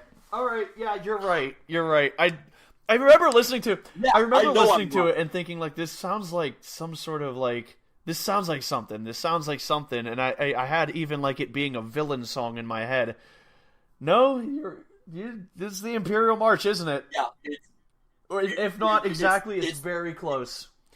Hold on, I need some black cherry rum now. Okay. Do you have any other thoughts on this album, Jeff? Honestly, no. I was gonna wrap up if you were done. I wanted to end on the Imperial I'm going March. to give this. 3 exploded Death Stars out of 4. I'm giving it 8 pipes in the night out of 10. 8 pipes is way too many. I'm ordering a lot of pizza. That's a lot of pizza. Good. Man, now we're doing the good callbacks. We're fucking killing this episode. And the listener. Oh, God. Let me chase it with the monster. Ready? Oh, That's what. Okay. What are you drinking? Like I said, black cherry rum. What I want you to do when the next time you get to go to a liquor store, do you like Code Red Mountain Dew? You get the Cruzan black cherry rum and you put it in some Mountain Dew, and it is an alcoholic Code Red. Oh, okay. All right, that doesn't sound bad. Yeah, I'm in. I'm liking that. That's my strong rec. You know what else is my strong rec? Quadra by Sepultura. Okay. So first off, Chris, I just want to say, so far this episode we are 3 for 3 of albums that I really enjoyed. So now we're on to album 4 here. I can't wait to see if we have a perfect record. Ooh, I'm glad you left it open. So, yeah, I'm not saying it. So let me give a little backstory here. When you recommended this to me, you gave me the additional homework of listening to at least 2 previous albums in Sepultura's discography. Well, you told me 2 others to listen to like familiarize myself with or at the very band. least listen to enough to get an idea of it. Yeah, I listened to 2 albums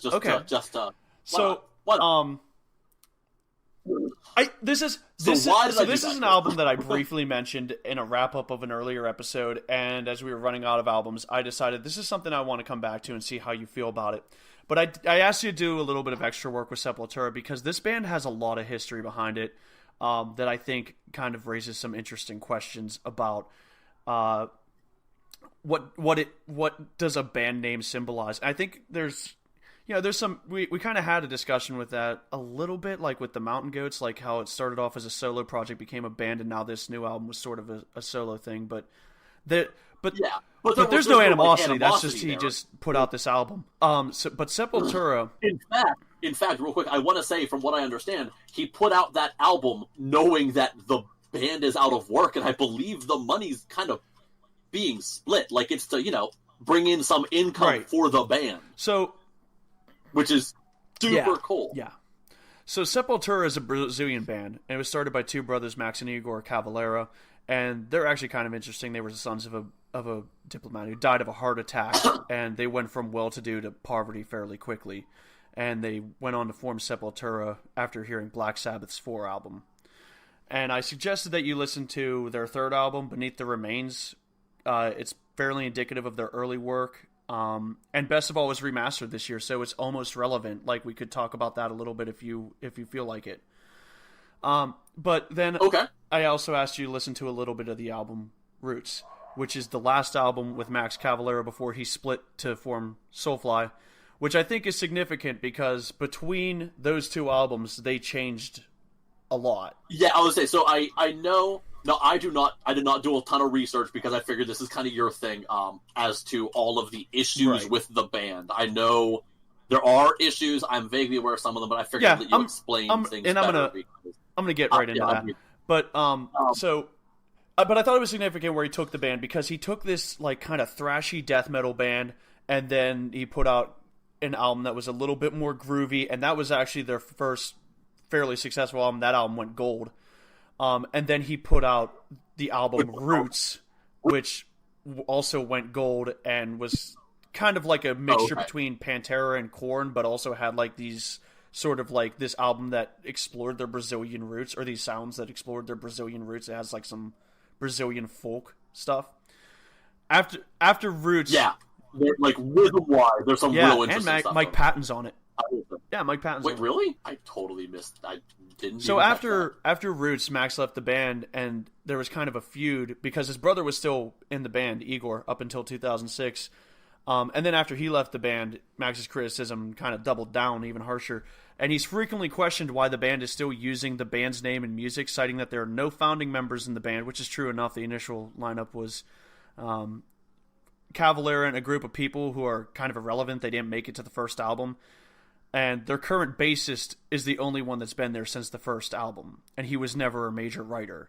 The guitarist, Andreas Kisser, I'm just going to call him that. It's probably a more Brazilian pronunciation.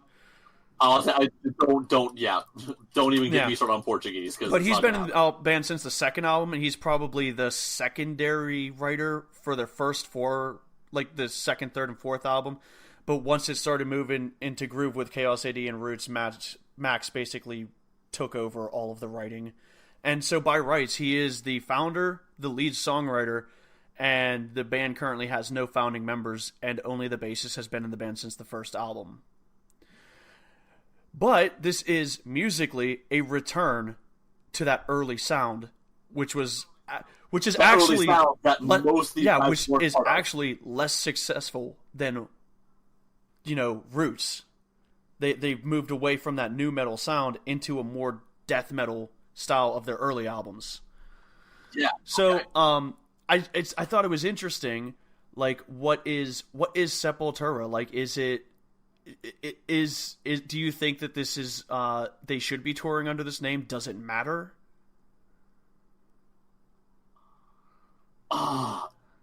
So I have so many thoughts and feelings on this. Because we kind of talked about like, this kind of thing before with like the Misfits. Oh, they should have changed. They could have changed their name or like altered it and like done that, or Alice in Chains should they have? But this is those ones like Alice in Chains. There's no bitterness. No one cares. Like Lane Staley's mom is down, I believe, and like. The only bitterness between the Misfits was like Glenn Danzig and Jerry Only, and like at this point they're touring together and none of it matters. But this one, like there's still weird bitterness between everyone. Yeah, so this is obviously a weird like morals and ethics issue kind of thing. Because obviously legally, apparently it's legal for them to do this. I don't know the details as to why, but apparently somewhere along the lines, the band in its current form has the rights to I'm use assuming this name. he doesn't care enough to like try to legally stop them, but he's just kind of like morally like, why don't you just change your band name? Like, you're using my name. Okay, We'll see. Now, I'm not that I'm expecting you to know everything, but like, I would be curious to know: has he tried legally stopping them? Because I can fully imagine this is a situation where they might legally be allowed to use the name, regardless of what I don't really says. know. I think he just kind of like left the band and was like, "I'm doing my Soulfly thing now," because he wanted to do bad music for a while. Do bad music? Is that what you just said? I don't like Soulfly. I literally know the name Soulfly, and it's one of those ones like I know them as a band that I'm quote unquote told not to like. But that's all I know. If you ever want to really look them up, but I can tell you right now, you're not going to like Soulfly. Oh, I'm not going to doubt that. But the question is, did you like Sepultura? But we'll get to that in a minute. I'll say that's going to be the ultimate question. I will answer that at the very end. I want to talk for a moment about this idea of like, should they be using the name? So other examples you gave, like let's use Alice in Chains for example. I think. Okay, let's say, even though like it is, from what I understand at least, completely on good terms, no one has hard feelings or whatever here. I don't think it would matter even if Lane Staley, who for anyone who doesn't know was the former lead vocalist of Alice in Chains, who died in the early 2000s. Even if his family and whatever said no, we want you to change the band, I disagree entirely with that concept because I'm sorry, Lane Staley fans, the band has always basically been Jerry Cantrell's writing project. Lane Staley was a voice and a figurehead, but I don't think at any point he was the main creative Not the main. He does have a few songs under his belt. He did like Angry Chair and stuff like that, but yeah. But, yeah, I mean, he did write, but let's face it, it was, and still is, I believe, Jerry Cantrell, lead part Jerry Cantrell. I think a more interesting case of this, as to whether they should have used the name or what they're doing, is Sublime. So, Sublime frontman Brad Newell? I don't know how to say his name. Brad. He died of a drug overdose in the early 2000s, maybe the late 90s, I don't remember. And the band now tours with a new singer-guitar player under the name Sublime with Rome, which I'm completely okay with that concept. They are not flat out saying that they are the band Sublime. They're being open. We are Sublime. We're kind of with a tribute band person. At this point. It's like Queen, did the Queen plus Paul Rogers, and now the Queen plus Adam Lambert. Adam Lambert. I was trying to say Adam Levine. I was like, no, Levine. The other L. Avril Lavigne. Adam Lambert. They are being completely upfront and honest about what it is. But my understanding is that Brad Newell was very blunt about him not wanting this to happen with his band, essentially. Is this a thing that is my understanding about? As well, but I'm not any more clear. But I think that we could also talk about a more interesting, more relevant one, because guess who's going to put out an album this year is Static X. Yeah, okay, Static X. Static X was, as far as I'm aware, almost entirely the creation of Wayne Static, who passed away. And basically, you can see emails and interviews where Wayne Static says he doesn't want anything to do with the people who are now putting together the Wayne Static. It's kind of a tribute tour, but it's very weird because they have a man in a mask to look like Wayne Static and like with the hair. And as much as they pretend that's not what that mask is very obviously made to look like Wayne Static. It's actually a little creepy, even if he were totally on board with the idea. It's just and they're now digging up his old vocal tracks and making an album out of them, and it's all very strange because again, there's like these old interviews where he says like, I will never work with these people again. Like they've burned the. Oh yeah, there's things like you can read him talking about. He sent them emails like talking about like he's not going to work with them again. Very awkward. Oh, that's weird. Yeah, so I mean I think those are like, it's always a really interesting case, and I always kind of question where, because again, I know legally a lot of these cases it's like, oh yeah, they're legally able to do this, but should they? Should Axl Rose have continued Guns N' Roses without any of the original members like he did for, 15 years or whatever? Legally, he had the name, but should he have done it? That's a little more of like a moral question. Anything that puts Buckethead in the spotlight.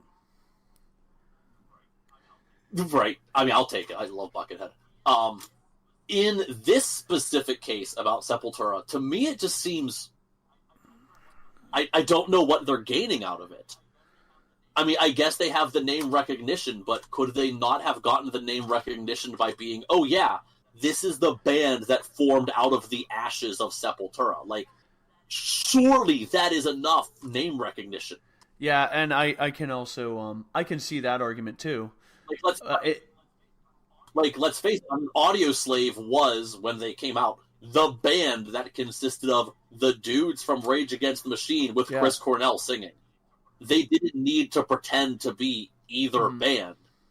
They totally let themselves be this new thing. And I feel like, okay, I'll say this right now. These guys are talented enough that I feel like they should have been able to make the name for themselves. So what did they gain from keeping the band name?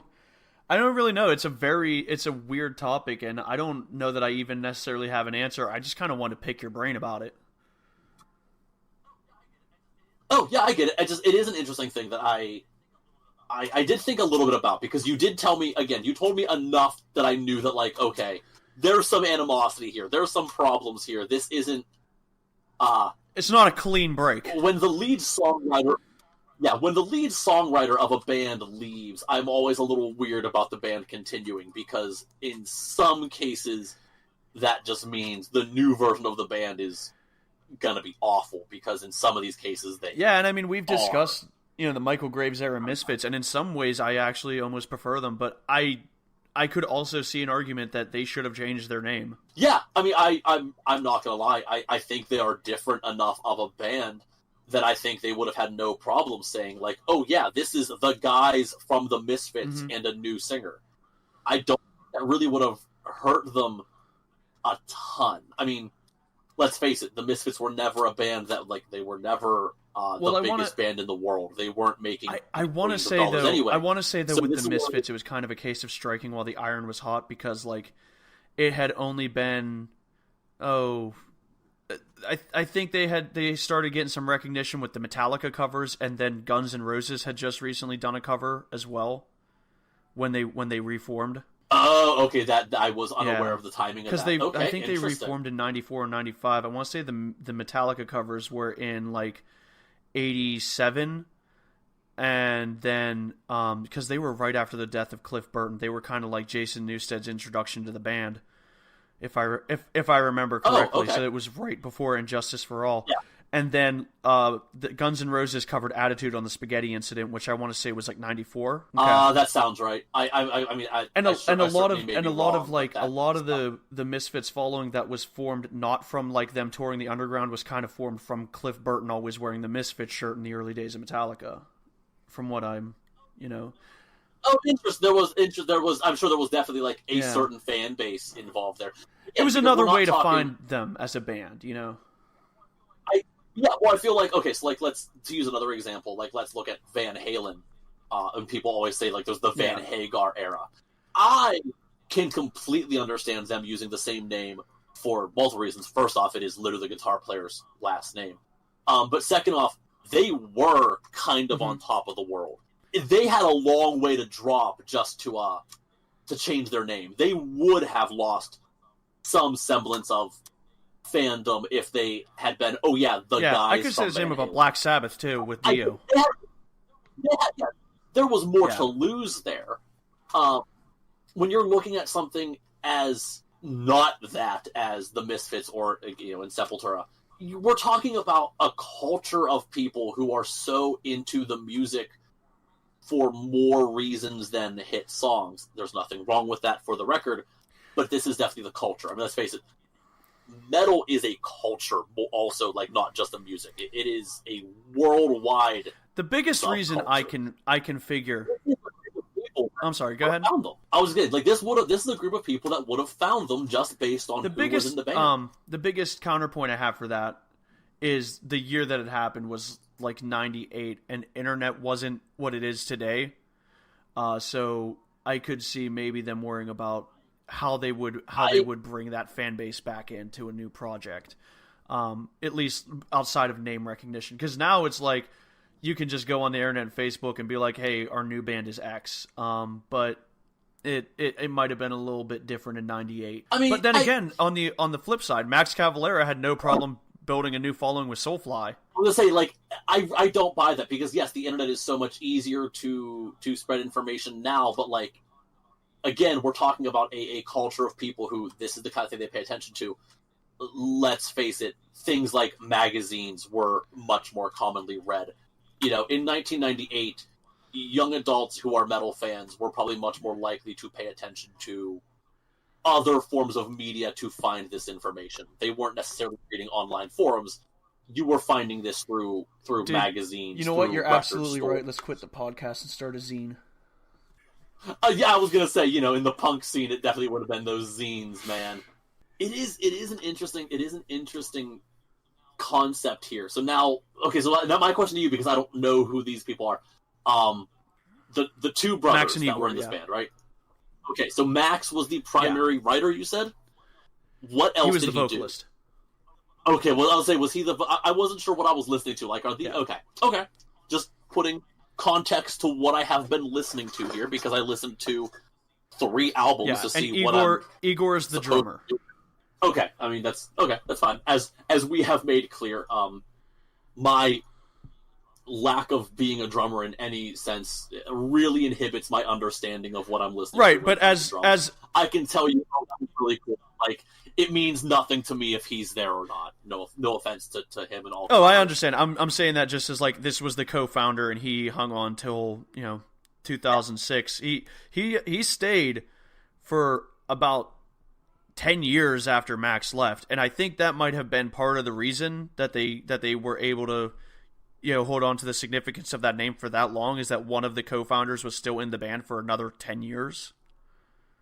And I think they had some bickering between them too, like Max and Igor I think might have had some bickering. I can fully but it's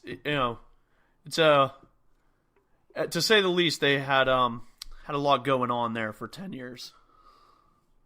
Yeah. Interesting. So, okay, before we go into how you felt about Quadra, how'd you feel about the other 2 albums that you listened to?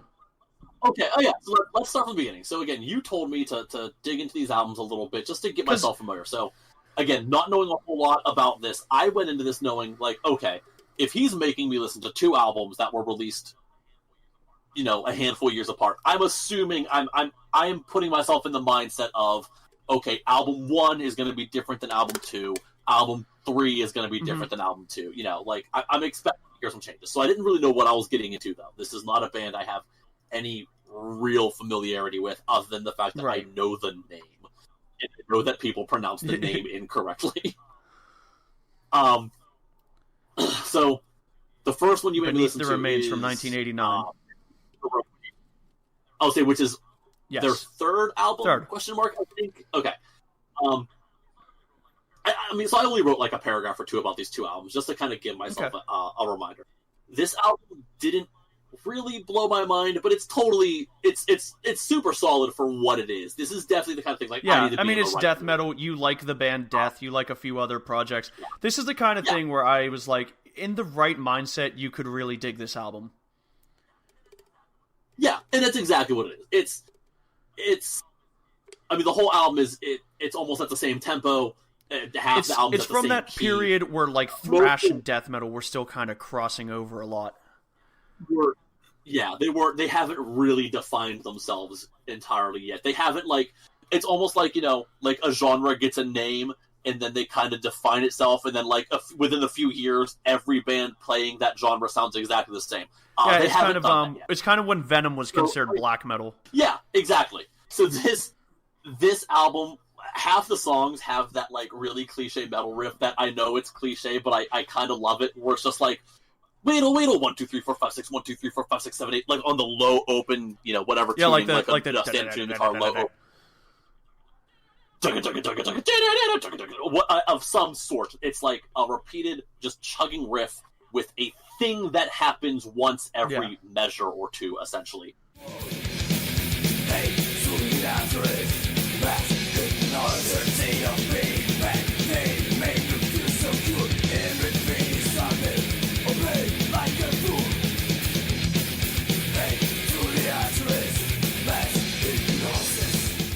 Which, again, it's super cliche. I also absolutely love it. This whole album is just kind of like this nonstop rampage of that. So if that's what you're into, like, it is a pretty cool album. It's one of those ones, however, that there's nothing here that I haven't heard 100 times before. So if you're really into this style of music, you probably like all of it. If you're not really into the style of music, to me it's one of those like, oh, well, the first couple albums of this style are the ones you're gonna like. Or maybe you just really like one person's specific vocals. But no offense to the band, there's nothing in this album that is making me go, oh no, I'm gonna listen to Sepultura because of this guy. This style of music, I mean, obviously, I think you need to be like a phenomenal musician to pull it off well, but there are many people who do pull it off well. This is about the nuances that can't be changed by what guitar or what equipment they're playing. If you're really into their lyrics of, for whatever reason, if you're really into the vocalist, something. It's pretty straightforward. I don't have a whole lot to say about it. It's super cool for what it is. I dug it. I don't love it. It's fine. So Roots was the other album you got me to listen to, which is 96, from 96, right? No, I haven't written down somewhere. So, again, I came into this album knowing I'm expecting a genre shift of some point. Or of some sort. I didn't know what to expect. And this actually got me on a weird research tangent in itself the other day. Because as I'm listening to this, I kept saying to myself, I don't know if this is insulting. I don't want to make this comparison. I don't know. This sounds a lot like Korn and Slipknot. No, I don't know if you've researched this, but I want to read a little bit of a paragraph. Look Away features guest appearances by Korn vocalist Jonathan Davis, then Korn drummer David Salavera, House of Pain Limp Bizkit turntablist DJ Lethal, and Faith No More Mr. Bungle vocalist Mike Patton. I totally missed Mike Patton on here, but I did eventually realize, I was like, oh wait, it's understandable where this came from. So, real quick tangent that actually made me realize, I always forget that nu metal as a genre is as old as it is. In my mind, it started in 1999. No, it's from the early 90s. So in my mind, I'm listening to this thing 1996. Wow, this must have been a huge influence on insert bands here. And then I did a little research and was like, no, never mind. They were a big influence on this album. That totally slipped my mind. So the entire time I'm listening to this the first couple times, I kept thinking oh god, this is insulting, isn't it? Comparing this to Slipknot. Can I make another weird of one of my I heard a thing that reminded me so strongly of another song. The beginning of the song Spit on this album reminds me so much of Tattered and Torn by Slipknot that it was just it's not because it's the same note or the same rhythm or the same riff, but it's so similar in some other way that it was just I can't get this out of my head.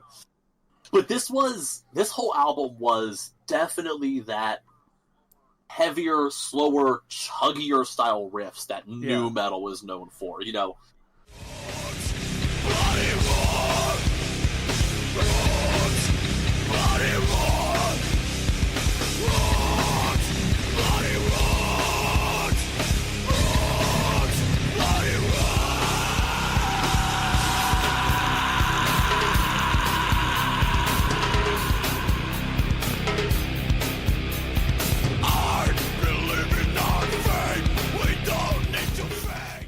I know people argue over what the definition of heavy in heavy metal is, and because this is, let's face it, the metal music that I was first familiar with, I grew up listening to Ozzy and Black Sabbath, and then I didn't really listen to metal music until I was introduced to Korn and Slipknot and regardless of what you want to call it, this album is fucking heavy. As soon as that boom, boom, boom on Roots hits, it's man.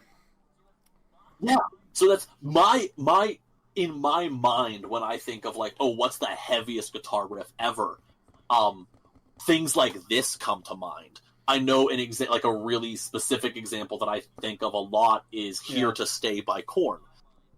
In my mind, heavy is not fast. Heavy is, you always have that super low note that you lit that drone, and then there's a riff that lifts you up a little bit, and then the low note punches you back down. In my mind, heavy should feel like a big heavy mallet. You have that spike where you hit the nail into the ground, and then you have to lift the mallet back up. So this album is heavy. You would agree with Strapping Young Lad's song title, "Heavy is a really heavy thing"? Yes, I would. I think that's, at least in my mind, that's where the name is very descriptive. Well, because I know some people, you'll see on online forums all the time, oh no, Painkiller is the heaviest song, and I'm Painkiller is a really cool heavy metal song, but that's not a heavy riff in my personal definition of the. My brain phrase. It doesn't do anything that I would call. As soon as you said heavy. That's not, I was like, Jeff's going to end this sentence with my definition of the phrase, and you did not disappoint. I just want to throw that out there. Oh, you're wrong. I'm glad that you understand how I speak so well. So this was a really cool album, actually. I really enjoyed Roots more than I expected to. I don't have any like specific notes about it. Like I didn't write a whole lot. It was just one of those like, all right, let's see what I'm getting into. I think so here's my analysis personally. I'm gonna just like on what we've covered so far. I'm gonna I prefer musically their death metal albums, but I can also see where you're coming from with this isn't as unique as I'd like it to be. You could get the same thrill listening to Death, Morbid Angel, any number of bands. Roots is unique. Roots is very unique. Yeah. It is nu metal inspired, but it still has a little bit of like metal to it. But it's also got this it's got this interest in Brazilian folk music that I don't think I've heard in anything else. No, it's definitely unique, and it's again I kind of feel like. I mean, I wasn't there in 1996. I was 7 years old. I have no concept of this music at all. Like I said, I didn't think nu metal started until years later, and I wasn't introduced to nu metal seriously until the early 2000s. So I wasn't there. But I imagined there were probably people who were like, I hate these guys who are big fans of Korn. They don't know what real metal like this sounds like. And their definition of that was this album, this Roots album. You'd be like, oh no, these guys do it better. Like, well, I mean, even the Death Growls will give them more credibility to some people than Korn. With yeah, that's what I mean. Like, I'm sure there were some people who were just like, this was their, we're gonna be that guy, and it's like, oh no, you want to get into metal, listen to this first. Even though, again, let's talk about accessibility. But that's another. I did that rant already. So then I listened to Quadra. Do you want to dig into Quadra? Ready, Are we ready? Can I read a couple things here in to explain what this album is, at least from the standpoint of a couple reviews and the Wikipedia page? Quadra. It is a concept album based on numerology, the number 4, and its significance as depicted on Quadrivium. I then had to look up what Quadrivium was. Quote, in liberal arts education, the Quadrivium, plural, quadrivia, consists of the 4 subjects or arts, namely arithmetic, geometry, music, and astronomy. So I already was going into this album going, this is going to be lyrically the most pretentious bullshit I have ever heard. That was my original thought going into this. I'm getting there. I then got into, I read a few times on a couple reviews. This album is split into 4 sections, like 3 songs each. The first section, I guess, being like more original thrash sound. The second album I saw described as Roots era, like the groove metal stuff. Section 3 being based on Iceberg Dances, which I guess is one of their more modern albums or singles or something. I guess like section 3 is like quote unquote the modern sound. And then section 4 is like this slower melodic thing. I'm not sure if that was really intentional. I don't know if I really agree with all of it, but if that was intentional, I can see it. I did make a point listening to these songs and go like, oh, I'm going to agree with you. I haven't seen that anywhere. I don't know if that was an intentional thing, but I can kind of get where people might be coming from with that. I saw it listed on at least 2 separate reviews, I never saw like an official statement, so I don't know if this was like somebody wrote it like for Rolling Stone or whatever, then people copied it or what. I don't know, but it did make me think like, you know what, that does kind of work. I can kind of see that actually, especially the part about section 4 being like slower melodic. The last 3 songs are definitely different than the rest of the album. Okay. So now another quick tangent here, because I already made my comment about like this album is going to have like these really awful pretentious lyrics, right?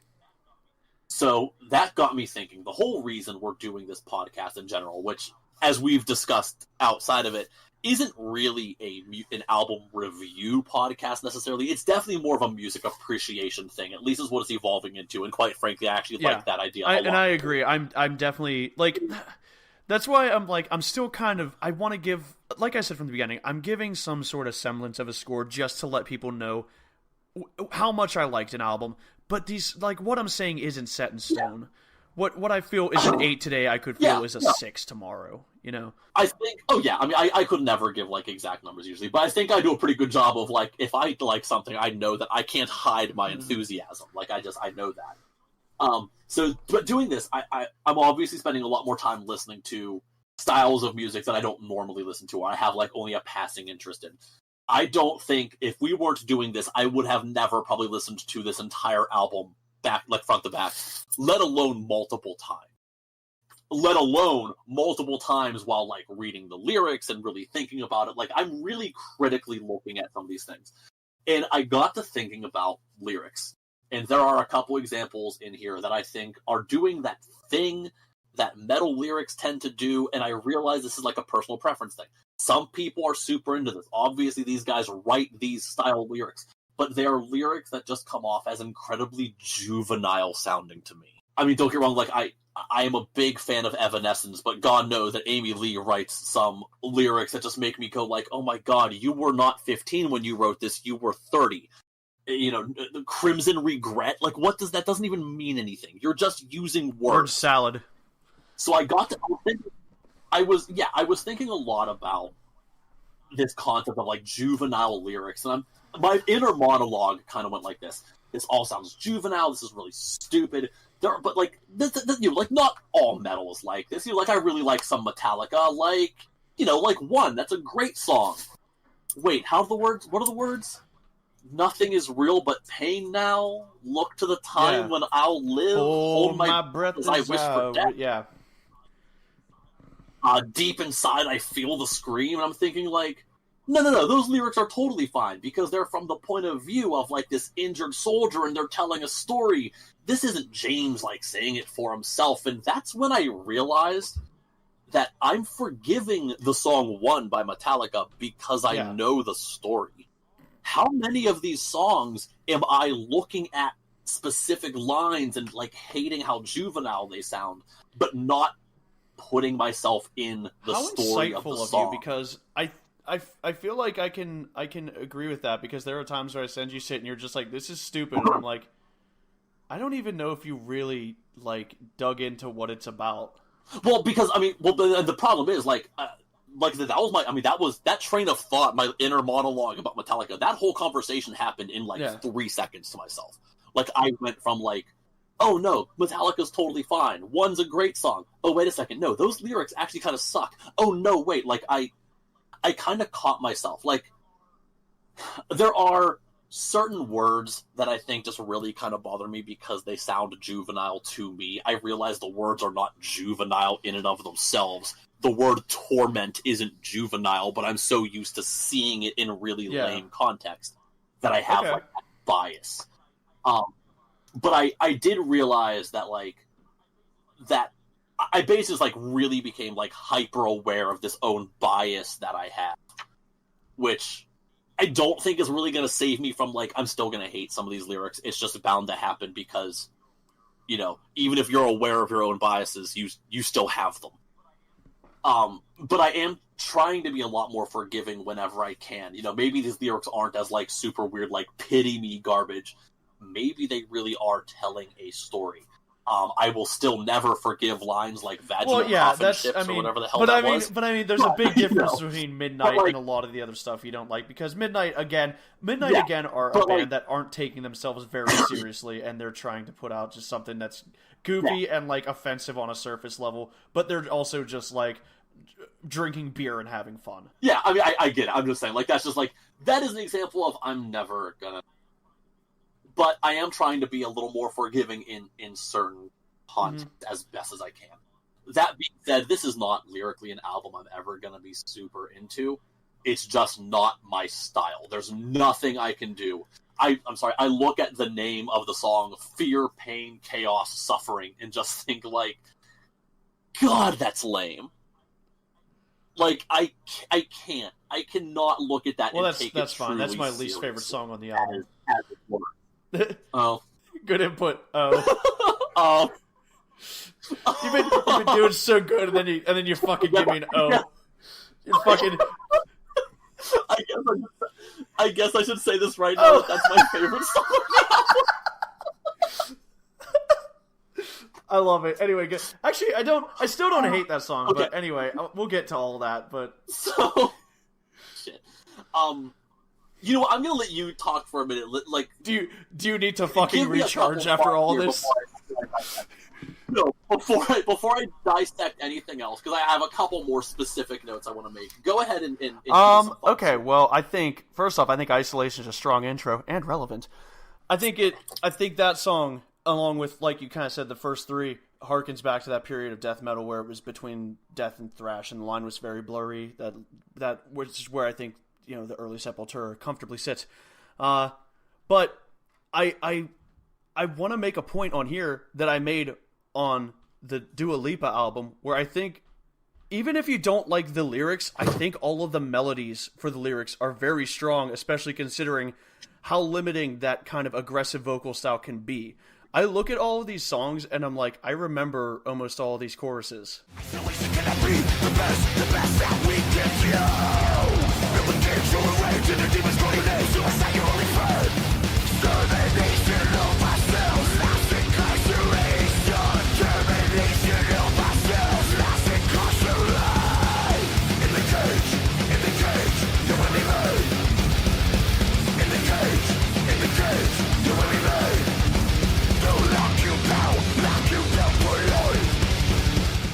Oh yeah, I mean this is definitely as far as vocal hooks can go, they definitely exist on this album. Like this style, like obviously you can't write like a catchy melody quite in the same way. I mean, it is definitely possible.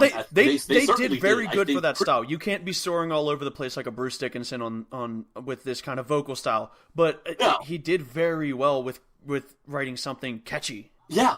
Oh, I mean, absolutely. I like that there's some orchestration on this album. It conceptually reminds me of them playing with tribal influence on Roots, except I would say that this is kind of a more like typical version of orchestra, whereas I think that was more interesting because of the tribal stuff. Although there is like a moment on Capital Enslavement where there's like that really interesting tribal drum and orchestra intro.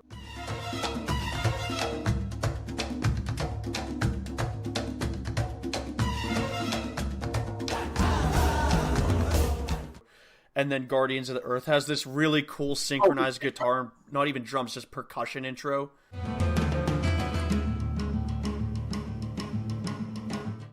And it has a much more traditional metal solo section than like the death metal that dominates a lot of this album. So I think Guardians of Earth and Capital Enslavement were some really, really strong tracks on this album. I think Isolation's a strong intro. I mean, I think you might be getting to understand that I enjoyed this album, even if I kind of agree with you on the lyrics, because to me, again, lyrics are not the main reason I'm listening to metal. If I like the lyrics, then that's great. And I especially like when the lyrics tell a story. I think metal is kind of underappreciated for its storytelling abilities because how many fucking bands are their songs all stories or even concept albums in metal?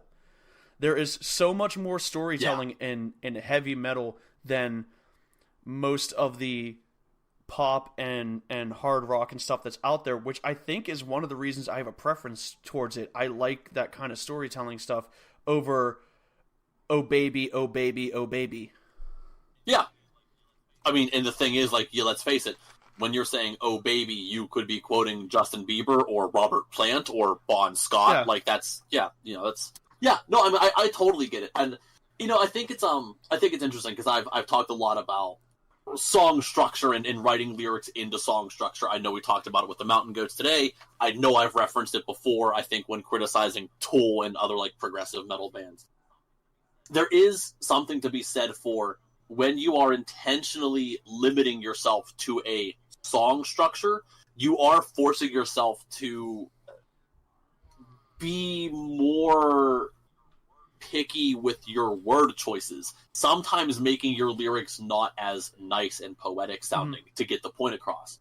And then when you are doing something as grand as telling a story, or even worse, like a concept album, you really are limiting yourself even more in some ways. I think it is definitely more difficult. So you are going to have some lyrics that may not be as grand and brilliant and clever because you're working within different confines that you're not used to working with.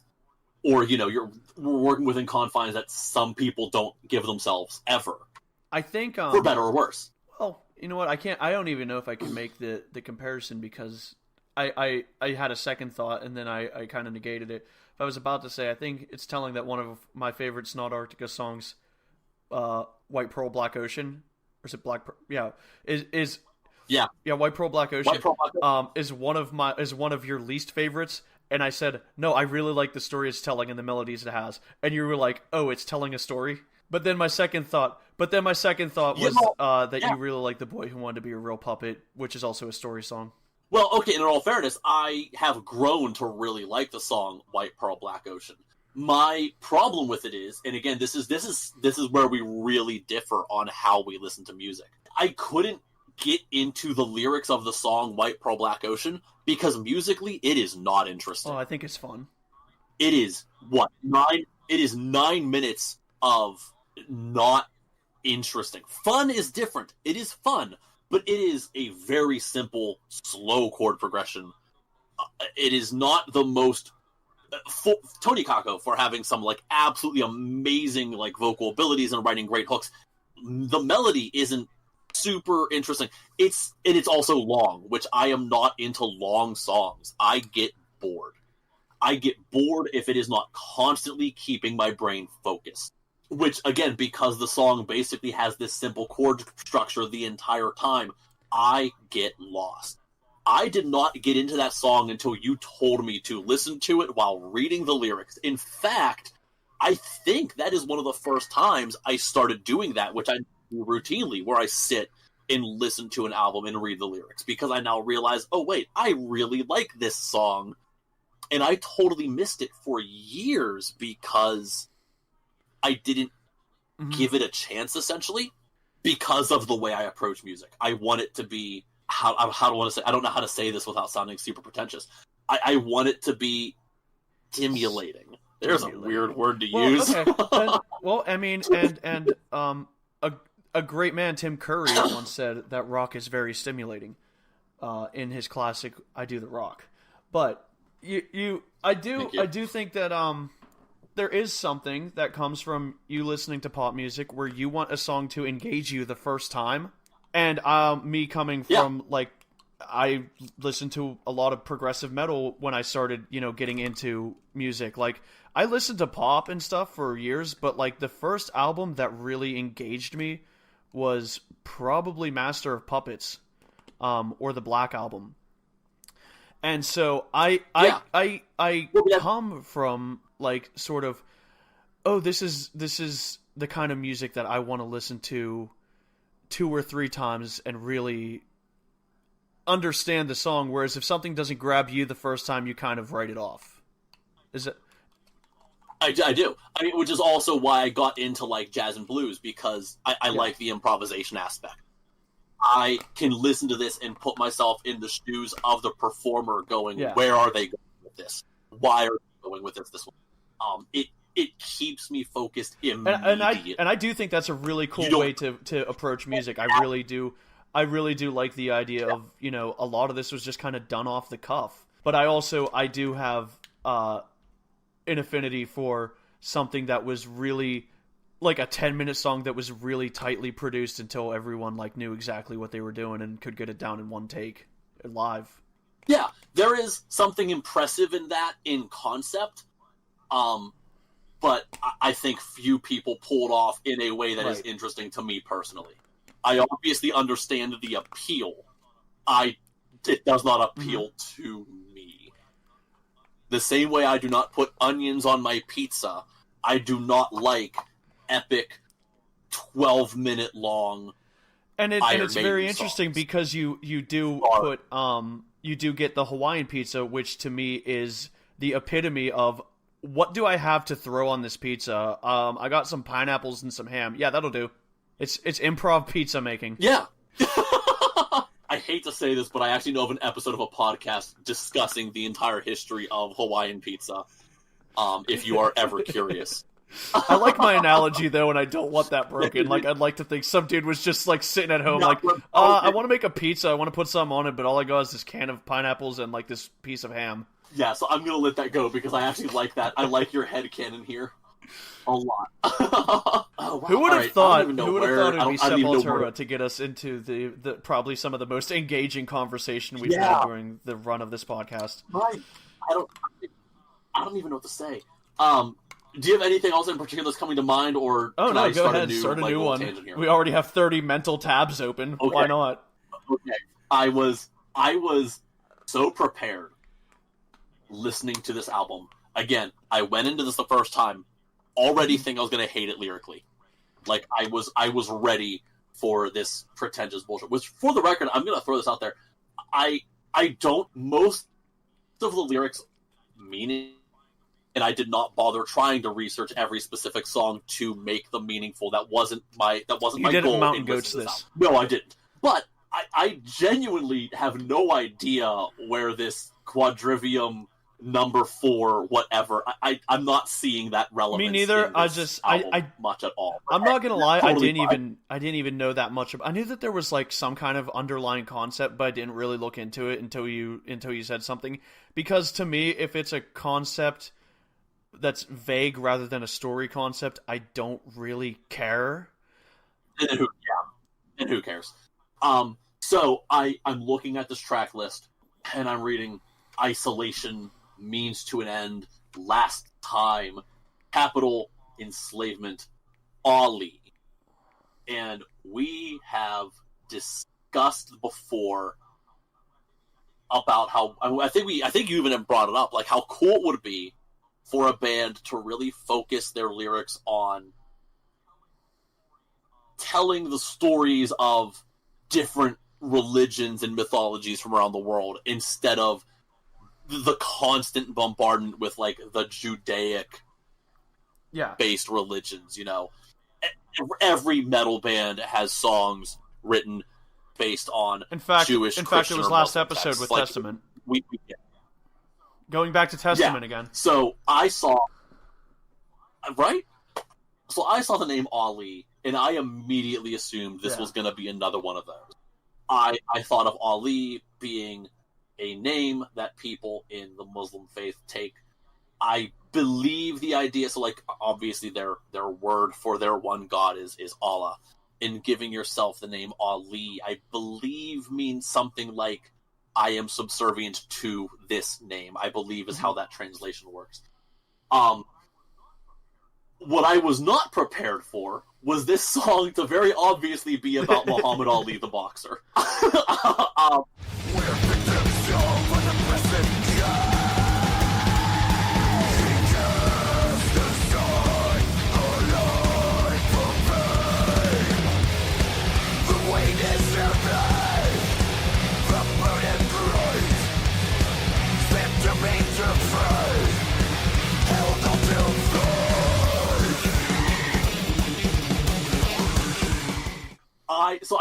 I'm listening to this song and I'm reading the first verse. Won't kill in foreign lands, return and beat by racist hands. We're victims of an oppressive game and cast aside a life of fame. The weight is heavy, the burden great. Stand to be different, held on to faith. A defiant champion of the world. And I'm like, wait a second. Champion of the world? Won't kill in foreign lands, racist hands. The weight is heavy is, I think, my favorite line, which I'm certainly hoping is not coincidental. I am hoping that is a play on the fact that Muhammad Ali was a heavyweight class boxer. And I got to the line, a defiant champ of the world, and I'm just like, God damn it, are you kidding me? This is a Muhammad Ali song. And like, I mean, this whole song, like, the lyrics keep, like, half quoting, like, because Muhammad Ali was very famous for, like, his trash talk, essentially. he was like goofily poetic. And it's like there's like little bits and pieces and quotes of things that he had famously said. I just, God, I went into this like, not that I wanted to hate. I don't go into anything wanting to hate it, but I do go into things like assuming that having you're an gonna hate idea it. of what I'm. I went into this being like, I'm gonna like have to turn this album off after this song. And I left loving this song. I also love the fact that it literally ends on the line, never down and never out, the original GOAT. And I'm just like, I threw my hands up in defeat. I was beaten by Sepultura. They had won. And I admit they got me. They got me. I was not prepared for this. It was on this song that I started to really like this album. When they caught me off guard so much, I'm like, you know what? I'm gonna, like, I said to myself, like, I'm clearly wrong about this album. I don't know what this is, but we're gonna keep going. Forge on. I think I'm gonna like this. I'm not pausing this yet. I'm gonna keep going. We're gonna see what happens here. So, as I already said, my favorite song on this album is track 12, Fear, Pain, Chaos, Suffering. So it's actually funny that, like, for the most part, I actually think this album is better I will agree with that. The only thing I'm going to say is that I think Fear, Pain, Chaos, Suffering had too many, like, weird changes for me. But, on the other hand, you being someone who's into that kind of thing, I see where you're coming from. I genuinely see where you're coming from. That is exactly what I like. It changed enough. It kept me invested. We'll never be on your lost souls. Travel free. Lost souls. Tragedy. Please help me to save myself. Please help me to save myself. Yeah, exactly. It also, I actually really like the lines in the song while we're talking about Fear, Pain, Chaos, Suffering. This isn't like, oh my god, an amazing line. It was just clever and kind of fun. I really loved the repeated phrase, lost souls travel free, lost souls tragedy. I think that's just a really fun play on the pronunciation of the words. I thought it was cool. I thought it was clever. But honestly, if it weren't for Fear, Pain, Chaos, Suffering, the song that really got to me is Agony of Defeat. Yeah, that is actually my favorite song on the album. This huge symphonic weirdness.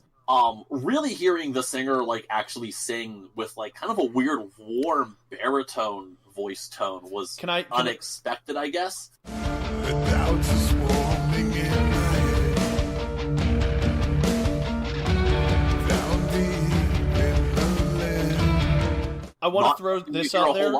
If you enjoyed that, listen to the opening track of their previous album, Machine Messiah, where he does quite a bit of clean singing. Really? It actually sounds like a Doom song, but I didn't want to give you too much homework, so I was like, the two albums will be fine. Yeah, I get it. It was super interesting. I kept thinking to myself, like, this sounds like a Devin Townsend song. This sounds like a good Devin Townsend song. It was just really, really cool. I was really not expecting it. Oh, please don't let me out. Search for a reason. Hold your slowly. Not trapped dealing with the outside. Let me out of And then can we just talk for just a second about track 10, Quadra? You know, the 40-some second long instrumental. Yeah. What? First off, what? Second off, why is this not longer? I was really enjoying it. I was really it's digging less than a it. minute long. I think if that song was longer, like if they fleshed that out into a full song, that would be a contender for favorite. I think my two favorites are Agony of Defeat, and then Guardians of the Earth, which I think was very interesting. They did a lot of stuff on that. I was going to say real quick, just for anyone curious, Quadra on this album is this weird acoustic guitar thing. It's very rhythmic based. And it's again, I think this is going back into I think this is based on a lot of Brazilian rhythm styles. I want to say what this is using Brazilian traditional folk and samba style rhythms and polyrhythms, but it's definitely sped up. It's this weird little acoustic thing. I want it to be 3 minutes long, and it's not. But it was a really interesting little interlude to these last two songs, which I think I said are both these really big, weird, experimental, symphonic stuff happening everywhere. They're big, epic songs to really end this album. Yeah, okay. So for the record, because I started everything by saying this, I'm gonna throw this out there now. I loved all 4 albums. Excellent. This episode. So I went and I said hey, we're 3 for 4. No, we're 4 for 4. This was a really cool album. I kind of thought that you might dig it if you can get into the right mindset. I'm giving it a Quadra out of 5. I mean, I just want to say I did really like it. Even I came in with some. I didn't come in expecting to hate it, but I came in expecting to not be floored. Some bias. I also genuinely, because I didn't know what your thoughts were. I know that there's animosity in the band that all started after the 2 albums I had previously listened to. So I also was kind of going into this thinking oh God, the guys who founded this band left. What did these guys do? Don't worry, there's to some this definite band? years of putting out absolute garbage. Do not worry. Yeah, I was worried that was going to be the case here, and I was wondering if this was going to be one of those you were making me listen to it to go oh yeah, there's a couple really cool songs in here, but the rest is trash. I honestly don't think I could recommend any, from what I've heard, any albums between Roots and this. Now there are songs I can pick out and go, hey, check this out. This is pretty cool. But I don't think you need to listen to anything between Roots and this. But I think this is a very good, I would say, strong comeback album. Yeah, I'm not familiar with anything they've done in between, but if they were not doing well for a while, this is definitely really cool. Again, I don't know what actual fans think, because I'm not one. I haven't been there since. I can tell you what Metal Archives thinks. Would you like to know what Metal Archives thinks? You know what? Sometimes. I agree with sometimes. Metal Archives can be full of some very pretentious people who have some very strong opinions on music that I disagree with. But I think we can play it safe on this one and see what they have to say. Morbid Visions, 80%. Schizophrenia, 92%. Beneath the Remains, 93%. Arise, 89%, Chaos AD 70%, Roots 47%. Yeah, they don't like the new metal. Really? I can see that. Mind. But okay, so I guess I sometimes have to stop and remind myself that oh wait, among metal fans, new metal's kind of hated, even though admittedly it is a subgenre that that I'm at least entertained by. I'm with you. I'm with you. I don't have the. I'm obviously, I don't consider myself a full-on metalhead because that would imply too much in terms of I only listen to metal. But the Metal Archives is definitely full of the crowd that believe in no clean singing and that kind of thing. So moving on from Roots, Against 59%, Nation 22%, Vorbak 40%, Dante 11, 73%, Alex 53%, Kairos 74%. That's not too bad. Okay, The Mediator Between Head and Hands Must Be the Heart is an actual album title. 70%, Machine Messiah. Messiah 66%, Quadra 88%. So that's their highest review since their 4th album. Wow. Okay. So this, I guess, even among fans, this is a. Now, granted, we're talking about at their peak, which is Beneath the Remains, 27 reviews. Quadra has 4, but the numbers are definitely in their favor. I'd be curious to see if more people review this in the coming months. But I also think there's kind of a break in the fan base of just people who are like, their last string of albums were so bad, I'm not even bothering, which I think is going to make this kind of a slept-on album, which is a shame, because I think it's very, very good. Yeah, I gotcha. Interesting. Yeah. Interesting. There's some interesting stuff. Okay, Jeff, any closing thoughts for you? Dude, we just talked for over 3 hours. Like, I can't think. Yeah, of my brain's right kind of shot. So, we're just gonna skip right to. Oh, thank God. If we find it, you're gonna hear us going out with Jeff's cover of High Unicorn Tolerance, and if we don't, it's gonna end very abruptly right here.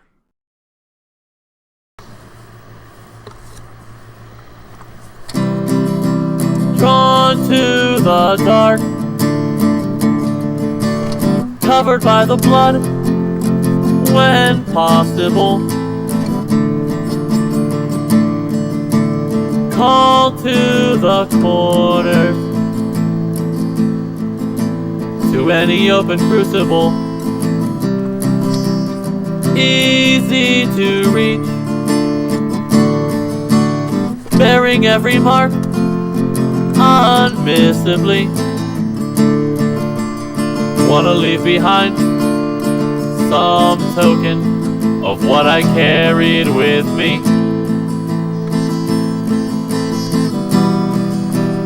Search in the storm drain, sleep in the underpasses, try hard to look hard behind my blackout sunglasses, but I have high unicorn tolerance. I have high unicorn tolerance.